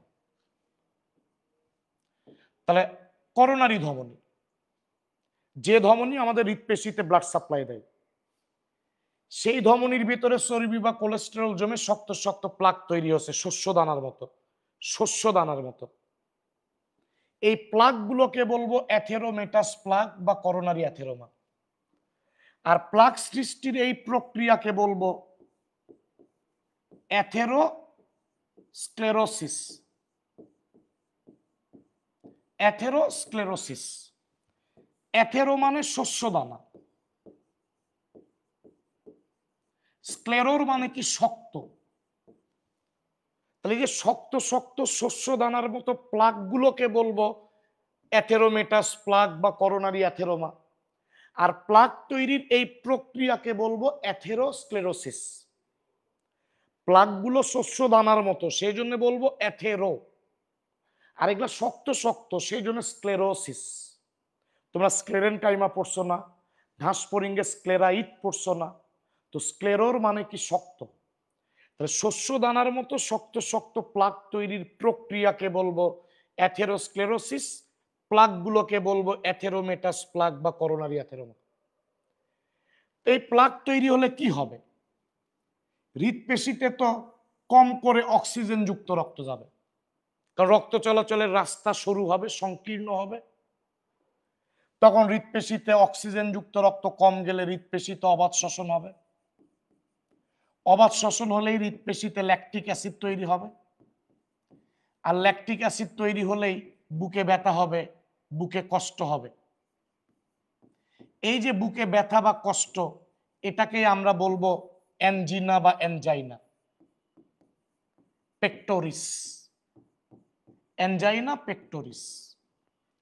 অ্যানজাইনা মানে কষ্ট, পেক্টোরিস মানে বক্ষ বা বুক। তো অ্যানজাইনা, বুকে ব্যথা শুরু হবে, কিন্তু এগুলা স্নায়ুর মধ্য দিয়ে এই ব্যথাগুলো কিন্তু তোমার ঘাড়ে চলে যাবে, কাঁধে চলে যাবে, চোয়ালে যাবে। ব্যথাটা স্টার্টিং হবে হৃৎপিণ্ডে, কিন্তু এগুলা রিফার্ড পেইন, রিফার করবে। এগুলা স্নায়ুর মধ্য দিয়ে ঘাড়ে, গলায়, চোয়াল, দাঁত এগুলাতেও ছড়িয়ে পড়বে ব্যথা। অ্যানজাইনা হার্ট অ্যাটাক নয়, এটা হার্ট অ্যাটাকের আগের অবস্থা। তোমরা মনে রেখো অ্যানজাইনা 3 রকম। স্টেবল, ধরো পরিশ্রম করতেছো তখন বুকে ব্যথা হচ্ছে, এটা স্টেবল অ্যানজাইনা। তাহলে পরিশ্রমের সময় যদি বুকে ব্যথা হয় আমরা এটাকে বলবো স্টেবল অ্যানজাইনা। আর বিশ্রামের সময় যদি ব্যথা হয় বুকে, ভালো মানুষ বিশ্রাম নিচ্ছ বুকে ব্যথা শুরু হচ্ছে, ওটা আমরা বলবো আনস্টেবল। আনস্টেবল এবং আনস্টেবল অ্যানজাইনা হলেই কি করা লাগে? রিং বসাতে হয়, অ্যানজিওপ্লাস্টি করতে হয়, ওপেন হার্ট সার্জারি করতে হয়। আর ঘুমের মধ্যে ধরো ব্যথা হচ্ছে, ওটাকে আমরা বলবো প্রিন্স মেটাল। Prince metal. তাহলে অ্যানজাইনা 3 রকম। অ্যানজাইনা 3 রকম মনে রাখবো, যে পরিশ্রমের সময় বুকে ব্যথা হয় ওটা স্টেবল অ্যানজাইনা, বিশ্রামের সময় ব্যথা হয় ওটা আনস্টেবল, ঘুমের মধ্যে ব্যথা হলে ওটা বলবো প্রিন্স মেটাল বা প্রিনোজ মেটাল। আবার শোনো, করোনারি ধমনী, লাস্ট বার শোনো, হৃদপেশিতে রক্ত পৌঁছে দেয়, অক্সিজেন যুক্ত রক্ত। এই করোনারি ধমনীর মধ্যে চর্বি বা কোলেস্টেরল জমে জমে শক্ত শক্ত প্লাক তৈরি হয়। এই প্লাক গুলোকে বলবো অ্যাথেরোমেটাস প্লাক বা করোনারি অ্যাথেরোমা। প্লাক সৃষ্টির এই প্রক্রিয়াকে বলবো অ্যাথেরোস্ক্লেরোসিস। এই প্লাক তৈরি হলে কি হলো? করোনারি ধমনীর লুমেন, লুমেন মানে রক্ত চলাচলের রাস্তা শুরু হয়ে যাবে, সংকীর্ণ হবে, তখন হৃদপেশিতে কম করে রক্ত যাবে, তখন অক্সিজেন কম যাওয়ার কারণে হৃদপেশিতে অবাধ শ্বসন হবে এবং ল্যাকটিক অ্যাসিড তৈরি হবে। আর এই ল্যাকটিক অ্যাসিড হৃদপেশিতে বাড়লে বুকে ব্যথা হবে, কষ্ট হবে। এটাই অ্যানজাইনা বা অ্যানজাইনা পেক্টোরিস। অ্যানজাইনা মানেই কষ্ট। অ্যানজাইনা 3 রকম, stable, unstable, Prince metal. Stable, unstable, Prince metal. পরিশ্রমের সময় বুকে ব্যথা হলে স্টেবল, বিশ্রামের সময় হলে আনস্টেবল, ঘুমের মধ্যে ব্যথা হলে বলবো প্রিন্স মেটাল। বলবো এটা কি হার্ট অ্যাটাক? না, এটা হার্ট অ্যাটাকের পূর্বের অবস্থা।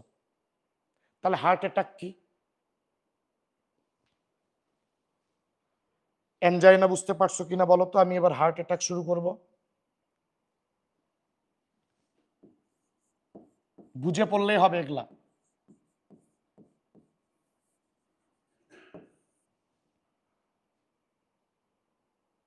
অ্যানজাইনাটা কি বুঝতে পারছি বাবা আমরা? যদি বুঝতে পারো আমি হার্ট অ্যাটাক করাবো এখন। ধরো এটা করোনারি ধমনী, এর মধ্যে চর্বি বা কোলেস্টেরল দিয়ে তৈরি হচ্ছে প্লাক। এই প্লাকের সাথে যদি ক্যালসিয়াম এসে অ্যাড হয়, তাহলে প্লাক তো পূর্বের চেয়ে আরো অধিক শক্ত হবে।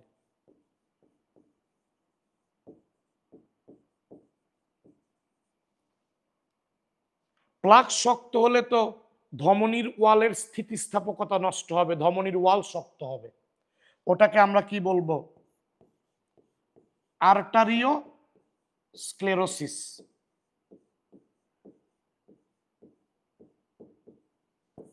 এই দুইটা শব্দ আমরা অনেকেই প্যাচ লাগাই, কিন্তু এর আগে বললাম অ্যাথেরোস্ক্লেরোসিস, অ্যাথেরো মানে শস্যদানা।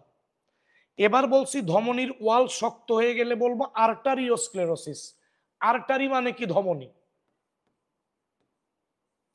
স্ক্লেরোর মানে কি? শক্ত। ধমনীর ওয়াল শক্ত হচ্ছে, আমরা এটাকে বলবো আর্টারিওস্ক্লেরোসিস। তাহলে অ্যানজাইনার মধ্যে বললাম অ্যাথেরোক্লেরোসিস, মানে শস্যদানার মতো শক্ত শক্ত প্লাক তৈরির প্রক্রিয়া।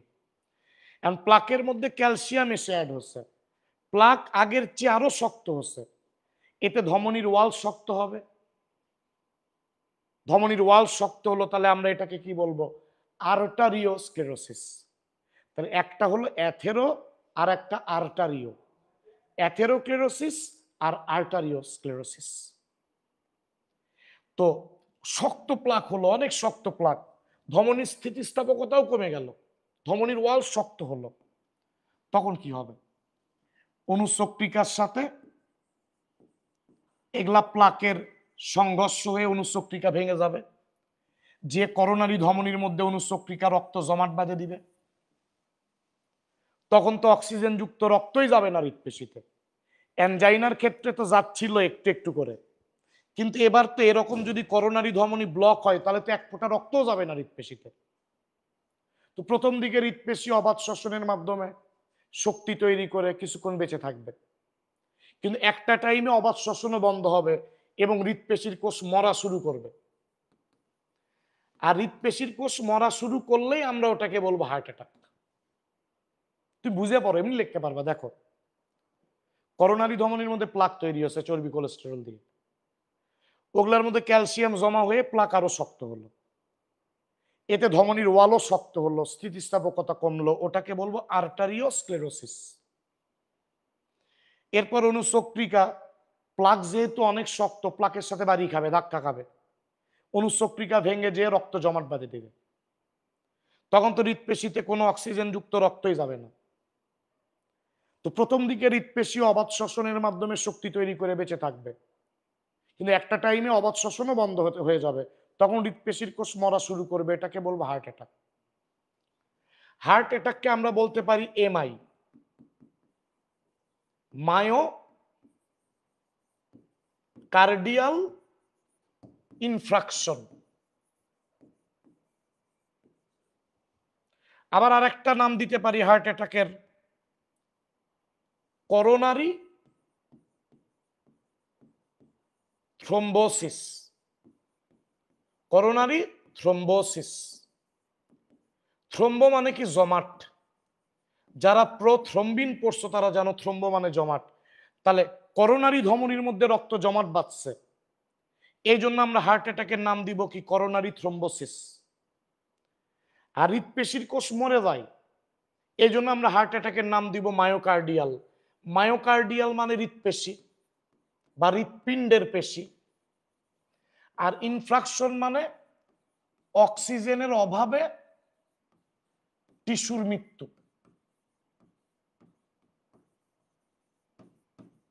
তাহলে হার্ট অ্যাটাককে আমরা বলতে পারি মায়োকার্ডিয়াল ইনফ্রাকশন।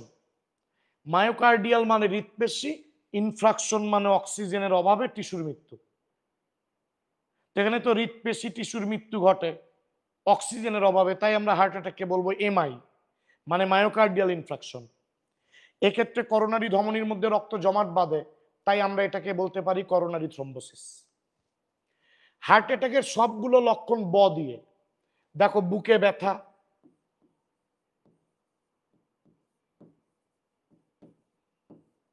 বুকে ব্যথা, তবে এই ব্যথাগুলো ঊর্ধ্বাঙ্গে চলে যাবে, কাঁধ, গলা, সোয়াল ঊর্ধ্বাঙ্গে চলে যাবে। তাহলে ঊর্ধ্বাঙ্গে ব্যথা,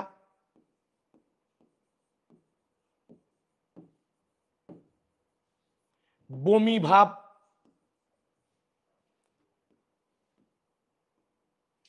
বমি ভাব, তাহলে বুকে ব্যথা, ঊর্ধ্বাঙ্গে ব্যথা, বমি ভাব, ঘন ঘন শ্বাস প্রশ্বাস। তো দেখো, বেশিরভাগ লক্ষণ ব দিয়ে, ব্যথা বমি, ব্যথা বমি, বুকে ব্যথা, ঊর্ধ্বাঙ্গে ব্যথা, বমি ভাব, ঘন ঘন শ্বাস প্রশ্বাস, এগুলা হলো হার্ট অ্যাটাকের লক্ষণ। আমি আরেকবার বলি, তাহলে অবশ্যই চর্বি বা কোলেস্টেরল কম খাওয়া, কম খাওয়া লাগবে। চর্বি, কোলেস্টেরল এগুলা বেশি বাড়লেই তো হার্ট অ্যাটাক হবে, অ্যানজাইনা হবে। তো অবশ্যই চর্বি, কোলেস্টেরল এগুলো আমাদের কি করতে হবে, কম খেতে হবে। বেশি জানি খায়ও না কেউ। তাহলে বাবারা, এবার একটা প্রশ্ন করব, কে কে উত্তর দিতে পারবে দেখি। আমি আরেকবার বলি বিষয়টা, মাথার মধ্যে ঢুকাও, মুখস্থ করো না, এমনি পারবা। করোনারি ধমনীর মধ্যে প্লাক তৈরি হলো, প্লাকের মধ্যে ক্যালসিয়াম অ্যাড হলো, তখন প্লাক আরো শক্ত হলো। প্লাক শক্ত হলে ধমনীর স্থিতিস্থাপকতা কমবে, ধমনীর ওয়ালও শক্ত হবে। আর্টারির ওয়াল শক্ত হলে আমরা এটাকে বলবো আর্টারিওস্ক্লেরোসিস, তখন অনুচক্রিকা প্লাকের সাথে বাড়ি খেয়ে ভেঙে যাবে, করোনারি ধমনীর মধ্যে রক্ত জমাট বাঁধাবে। করোনারি ধমনীর মধ্যে রক্ত জমাট বাঁধলে আমরা কি বলবো, এটাকে করোনারি থ্রোম্বোসিস। করোনারি থ্রোম্বোসিস, এতে হৃৎপেশিতে অক্সিজেন যুক্ত রক্ত যাবে না। প্রথম দিকে এতে করে হৃৎপেশিতে অবাধ শ্বসন হলে পরে তো অবাধ শ্বসনও বন্ধ হবে, তখন হৃৎপেশি মরে যাবে। হৃৎপেশি মরলেই আমরা বলবো হার্ট অ্যাটাক। আর এখানে অক্সিজেনের অভাবে হৃৎপেশি মরতেছে, তাই হার্ট অ্যাটাককে আমরা বলতে পারি মায়োকার্ডিয়াল ইনফ্রাকশন। মায়োকার্ডিয়াল মানে হৃৎপিণ্ডের পেশি বা হৃৎপেশি, ইনফ্রাকশন মানে অক্সিজেনের অভাবে টিস্যুর মৃত্যু। বেশিরভাগ লক্ষণ ব দিয়ে, দেখো বুকে ব্যথা, ঊর্ধ্বাঙ্গে ব্যথা, বমি ভাব, ঘন ঘন শ্বাস প্রশ্বাস, ব্যথা ব্যথা বমি, ব্যথা ব্যথা বমি, বুকে ব্যথা, ঊর্ধ্বাঙ্গে ব্যথা, বমি ভাব। বুঝতে পেরেছো?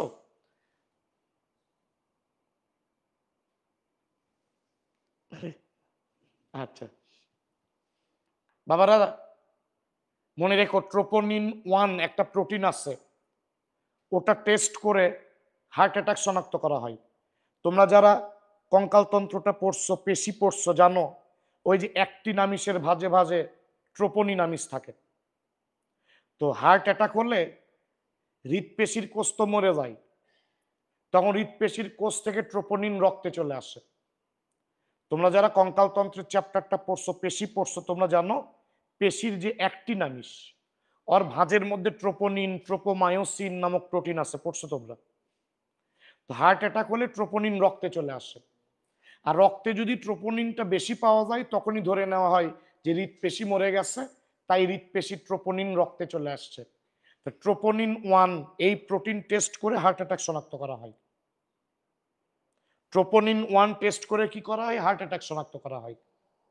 আর তোমরা জানো হৃৎপিণ্ডের প্রাথমিক রোগ নির্ণয়ের জন্য কি করতে হয়? ECG, electrocardiogram. আরো জানো হৃৎপিণ্ডের কর্মক্ষমতা বোঝার জন্য কোন test? ETT, exercise tolerance test. হৃৎপেশির অবস্থা দেখার জন্য যে ক্যাঙ্কা মূল্য না বাঁচে আছে সেটার জন্য এমআরআই। তাহলে বলো তো হার্ট অ্যাটাক শনাক্ত করার জন্য কি টেস্ট করতে হবে? Troponin 1 test. হার্ট অ্যাটাক শনাক্ত করার জন্য কি করতে হবে? ট্রোপোনিন 1 টেস্ট, এই প্রোটিন টেস্ট করতে হবে। রক্তে এটা বাড়লেই ধরে নেওয়া হবে যে হার্ট অ্যাটাক হচ্ছে। বলতো হৃৎপিণ্ডের প্রাথমিক রোগ নির্ণয়ের জন্য সর্বপ্রথম তুমি গেছো টেস্ট করার জন্য, ফার্স্টেই করবে ইসিজি, ইলেকট্রোকার্ডিওগ্রাম। যদি বলে হৃৎপিণ্ডের কর্মক্ষমতা বোঝার জন্য কি করা লাগবে? Exercise tolerance test. তুমি যাবা চিকিৎসকের কাছে, চিকিৎসক বলবে একটু হাঁটেন বা ব্যায়াম করেন। ওই তুমি হাঁট বা ব্যায়াম করবা, তারপরে তো তুমি ক্লান্ত হয়ে যাবে। তুমি কেমন ক্লান্ত হচ্ছো, এক্সারসাইজ করার পরে কেমন ক্লান্ত হচ্ছো, ওখান থেকে চিকিৎসক বুঝে নিবে তোমার হার্টের কর্মক্ষমতা কেমন। তা তুমি চিকিৎসকের কাছে গেছো হার্টের প্রবলেম নিয়ে, চিকিৎসক তোমাকে বলবে একটু এক্সারসাইজ করেন, একটু হাঁটেন। তারপরে তুমি তো ক্লান্ত হবা, তুমি কেমন ক্লান্ত হচ্ছো ওর থেকেই চিকিৎসক বলে দিবে তোমার হার্টের কর্মক্ষমতা কেমন।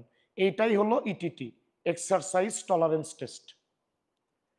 আর হৃৎপেশির অবস্থা জানার জন্য কি করা লাগে? এমআরআই।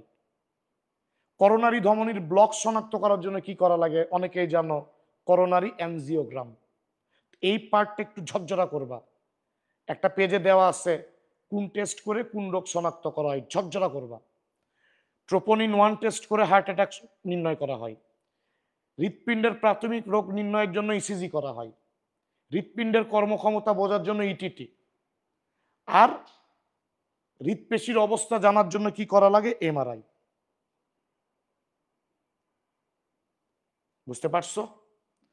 আর 10 মিনিট পড়াবো হার্ট ফেইলর।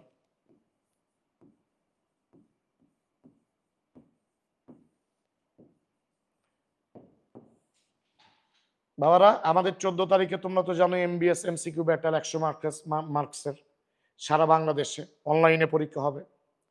প্রথম ফার্স্ট যে হবে সে একটা আইপ্যাড পাবা। এখনো যারা রেজিস্ট্রেশন করনি রেজিস্ট্রেশন করে নিও দ্রুত। ওকে বাবা, হার্ট ফেইলর এ পর্যন্ত তোমরা বুঝতে পারছো কি? আর 10 মিনিট পড়াবো বাবা, বলো এ পর্যন্ত বুঝতে পারছো কি তোমরা? বললে বুঝতে পারলে দ্রুত বলো, আমি ক্লাসটা শেষ করি।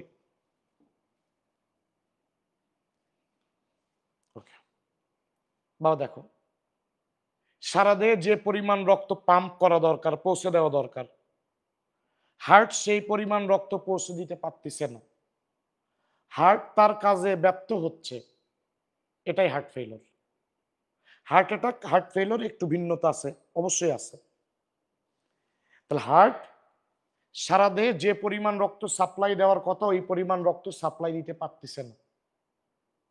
হার্ট তার কাজে ব্যর্থ হচ্ছে, ফেল করতেছে, অকৃতকার্য হচ্ছে, এটাই হার্ট ফেইলর। বাবা,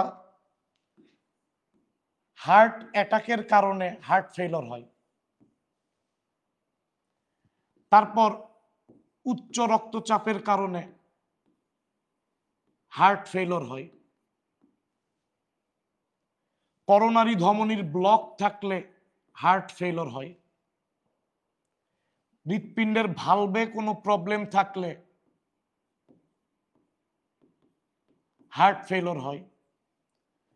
ধূমপান মদ্যপানের কারণে হার্ট ফেইলর হয়। বার্ধক্যজনিত কারণেও হয়। এমনকি রক্ত স্বল্পতা থাকলেও হার্ট ফেইলর হবে। কারণ তোমার দেহে রক্তের পরিমাণই কম, হার্ট কোত্থেকে সারা দেহে ঠিক মতো রক্ত সাপ্লাই দিবে? তোমার দেহে, আমার দেহে বা কারো দেহে রক্তের পরিমাণই কম আছে, তাহলে হার্ট কিভাবে সেখানে ঠিক মতো রক্ত সাপ্লাই দিবে সারা দেহে? তাহলে রক্ত স্বল্পতার কারণেও কিন্তু হার্ট ফেইলর হয়। তাহলে বাবারা দেখো, হার্ট ঠিকঠাক মতো সারা দেহে রক্ত পাম্প করতে পারতেছে না, তাহলে এটাই হার্ট ফেইলর। মেইন কারণ হার্ট অ্যাটাক। হার্ট অ্যাটাক হলে হৃৎপেশির কোষ মরে গেছে, তাহলে হার্ট কিভাবে রক্ত সাপ্লাই ঠিকঠাক দিবে? হার্ট ফেইলর হবে। উচ্চ রক্তচাপের কারণে হবে, করোনারি ধমনীর ব্লক থাকলে হবে, হৃৎপিণ্ডের ভালভে রোগ থাকলে হবে, ধূমপান মদ্যপানের কারণে হবে, বার্ধক্যজনিত কারণে হবে, রক্ত স্বল্পতার কারণে হার্ট ফেইলর হবে। লক্ষণগুলো একটু বুঝে পড়ো। দেখো, হার্ট সারা দেহে রক্ত দিতেও পারতেছে না, নিতেও পারতেছে না। হার্ট সারা দেহে অক্সিজেন যুক্ত রক্ত দিতেও পারতেছে না, সারা দেহের কার্বন ডাই অক্সাইড যুক্ত রক্ত নিতেও পারতেছে না, তাহলে অবশ্যই শ্বাসকষ্ট হবে। হার্ট ব্রেনে ঠিক মতো রক্ত দিতে পারতেছে না, অক্সিজেন যুক্ত রক্ত, তাহলে কি হবে? স্মৃতিহীনতার সৃষ্টি হবে। বানান ভুল হচ্ছে, বুঝে নিও, স্মৃতিহীনতা। হার্ট ঠিকঠাক রক্ত পৌঁছে দিতে পারতেছে না, কিন্তু হার্ট কিন্তু চেষ্টা বাড়াই দিবে। তুমি একটা জিনিস বুঝতেছো না, একটা অঙ্ক পারতেছো না, ভুল করতেছো, তুমি কিন্তু বারবার চেষ্টা করবা, বেশি বেশি চেষ্টা করবা, পারতেছি না কেন, পারতেছি না কেন। চেষ্টা দুই একজন করবা না, সেটা ভিন্ন কথা।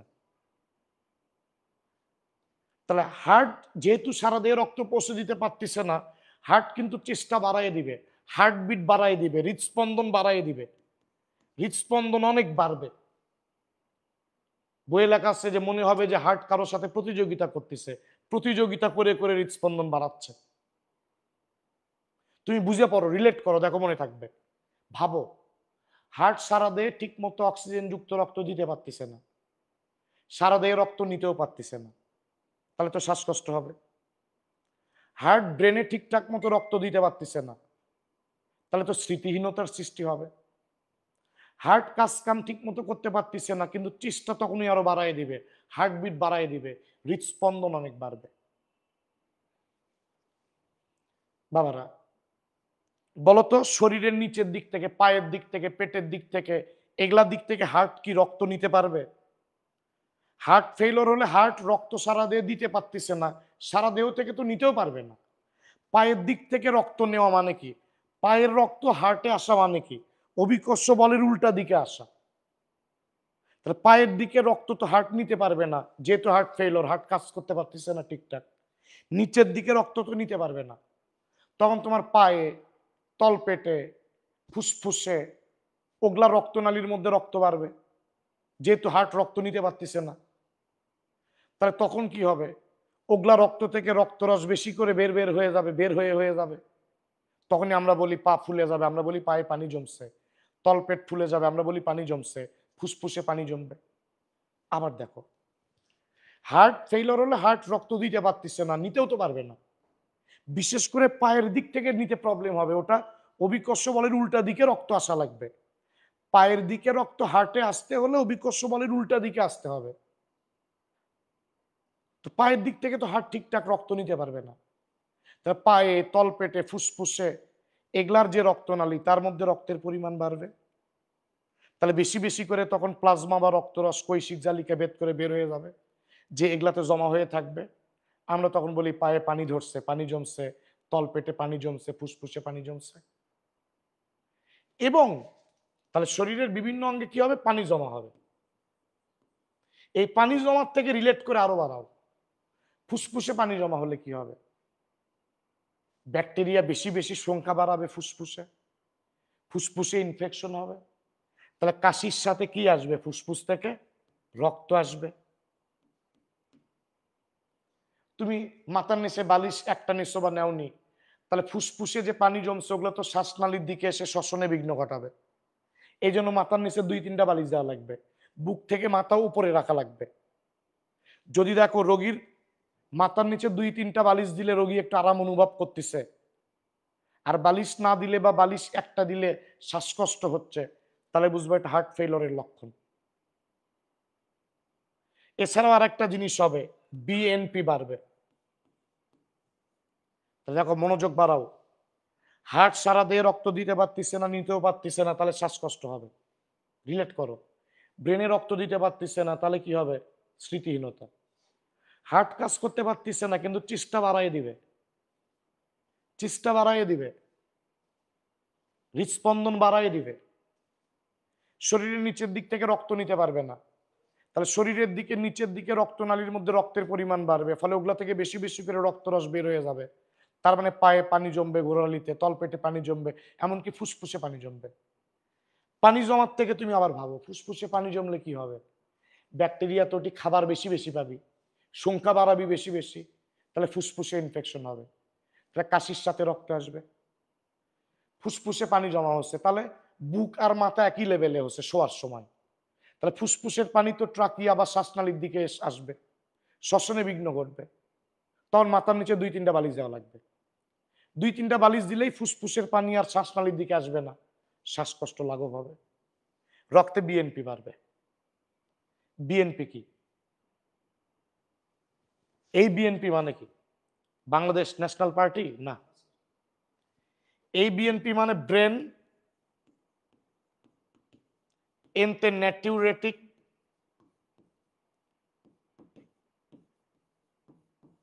পিতে পেপটাইড। এটা আসলে হরমোন, তৈরি হয় নিলয়ের হৃৎপেশি থেকে, কিন্তু প্রথম আবিষ্কার হচ্ছিল ব্রেনে। ব্রেন ন্যাটিউরেটিক পেপটাইড তৈরি হয় নিলয়ের হৃৎপেশি থেকে, কিন্তু প্রথম আবিষ্কার হচ্ছিল ব্রেনের মধ্যে, সেই জন্য নাম দিচ্ছে ব্রেন। আর এ কি করে? মূত্রের মধ্যে থাকা সোডিয়াম মানে নাইট্রিয়াম, ওটাকে রক্তে ফেরত আসতে দেয় না, কারণ সোডিয়াম রক্তে আসলে তো রক্তচাপ বাড়বে, তোমরা গত ক্লাসে ব্যারো রিসেপ্টরে পড়াছিলাম। তাহলে এই হরমোনটা তৈরি হয় নিলয়ের হৃৎপেশি থেকে, কিন্তু প্রথম ব্রেনে পাওয়া গেছিল, তাই নাম ব্রেন। এ মূত্রের সোডিয়ামকে রক্তে ফেরত আসতে দেয় না। সোডিয়াম মানে কি? নাইট্রিয়াম। কেন আসতে দেয় না? কারণ সোডিয়াম রক্তে আসলে তো রক্তচাপ বাড়ে, তোমরা জানো। তো যেহেতু এই হরমোনটা মূত্রের সোডিয়ামকে রক্তে আসতে দেয় না, সেই জন্য ন্যাট্রিউরেটিক। আর এটা প্রোটিন দিয়ে তৈরি, পেপটাইড দিয়ে তৈরি হরমোন, তাই পেপটাইড, ব্রেন ন্যাট্রিউরেটিক পেপটাইড। রক্তচাপ ঠিক করার জন্যই হার্ট যখন কাজ ঠিকঠাক করতে পারে না, তখন এই হরমোনটা বাড়ায় দেয় রক্তচাপ ঠিক করার জন্য, উচ্চ রক্তচাপ ঠিক করার জন্য। তাহলে বিএনপি টেস্ট করে কি শনাক্ত করা যায়? Heart failure. ট্রোপোনিন 1 টেস্ট করে শনাক্ত করা যায় হার্ট অ্যাটাক, বিএনপি টেস্ট করে শনাক্ত করা যায় হার্ট ফেইলর। আবার বলি, বিএনপি একটা হরমোন, নিলয়ের হৃৎপেশি থেকে তৈরি, তবে এটা প্রথম আবিষ্কার ছিল মস্তিষ্কে, তাই এর নাম ব্রেন।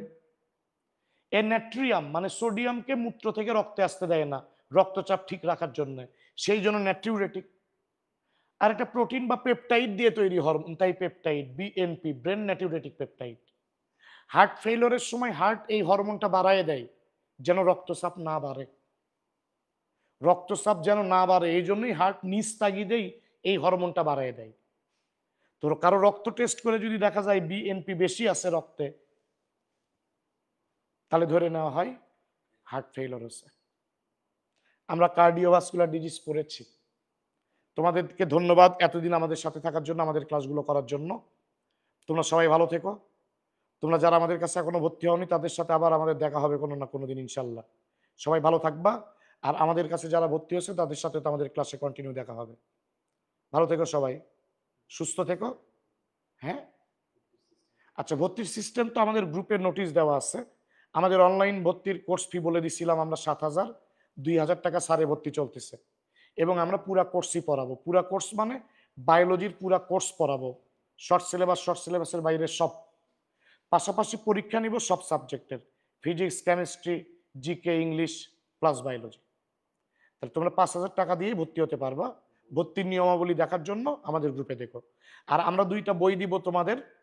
একটা হলো প্রশ্ন ব্যাংক। প্রশ্ন ব্যাংক আমাদের নিজেদের বানানো, মূল বই থেকে বানানো, কোনো গাইড টাইড থেকে নয়। আমি নিজেই বানাচ্ছি প্রশ্নগুলো। এটা ভর্তি হলে ফ্রি পাবা। আর একটা হলো এক্সট্রা ইনফো, মানে আমরা তো গাজী আজমল স্যার এর প্রাণীবিদ্যা, আবুল হাসান স্যারের বোটানি বই মেইন বই ধরে পড়বো। আর বাকি রাইটারের বইয়ের তথ্যগুলো আমরা একসাথে করে দেবো, এক্সট্রা কি কি তথ্য পড়তে হবে। এক্সট্রা ইনফো একটা বই। আমরা দুইটা বইয়েরই কাজ চলতেছে। আমরা দিতে পারতাম এখনই, কিন্তু আমি চাই না যে তাড়াতাড়ি করে দিয়ে বইয়ের মান খারাপ হোক। আমরা একটু টাইম নিচ্ছি। আমরা ঈদ পর তোমাদের হাতে বইগুলো দেওয়ার চেষ্টা করব। যারা ভর্তি হয়েছো তাদের সবাইকে, তোমরা ধৈর্য ধরো, একটু ভালো মানের একটা বই পাবা ইনশাল্লাহ। সবাই ভালো থেকো, ক্লাসগুলো করো। ক্লাসগুলো কেমন লাগলো আমাদের জানাইও। আমরা তোমার 2টা চ্যাপ্টার করে দিলাম। আমরা যা পড়াচ্ছি এগুলা যদি ভালো করে পড়ে থাকো, ইনশাল্লাহ এই 2টা চ্যাপ্টার থেকে যে কোনো প্রশ্ন আসলে তোমরা অ্যান্সার করতে পারবা ইনশাল্লাহ। তোমাদের ফ্রেন্ডগুলোকে এই ক্লাসগুলো দেখতে বলো, ওরা যেন ক্লাসগুলো দেখে নেয়। সবাই ভালো থেকো। হ্যাঁ, হ্যাঁ, কি পরীক্ষা? ওটা বলে দিছি যে 14 তারিখের যে পরীক্ষাটা। বাবারা ভালো থেকো সবাই। হ্যাঁ, আসসালামু আলাইকুম। আমার জন্য দোয়া করো সবাই।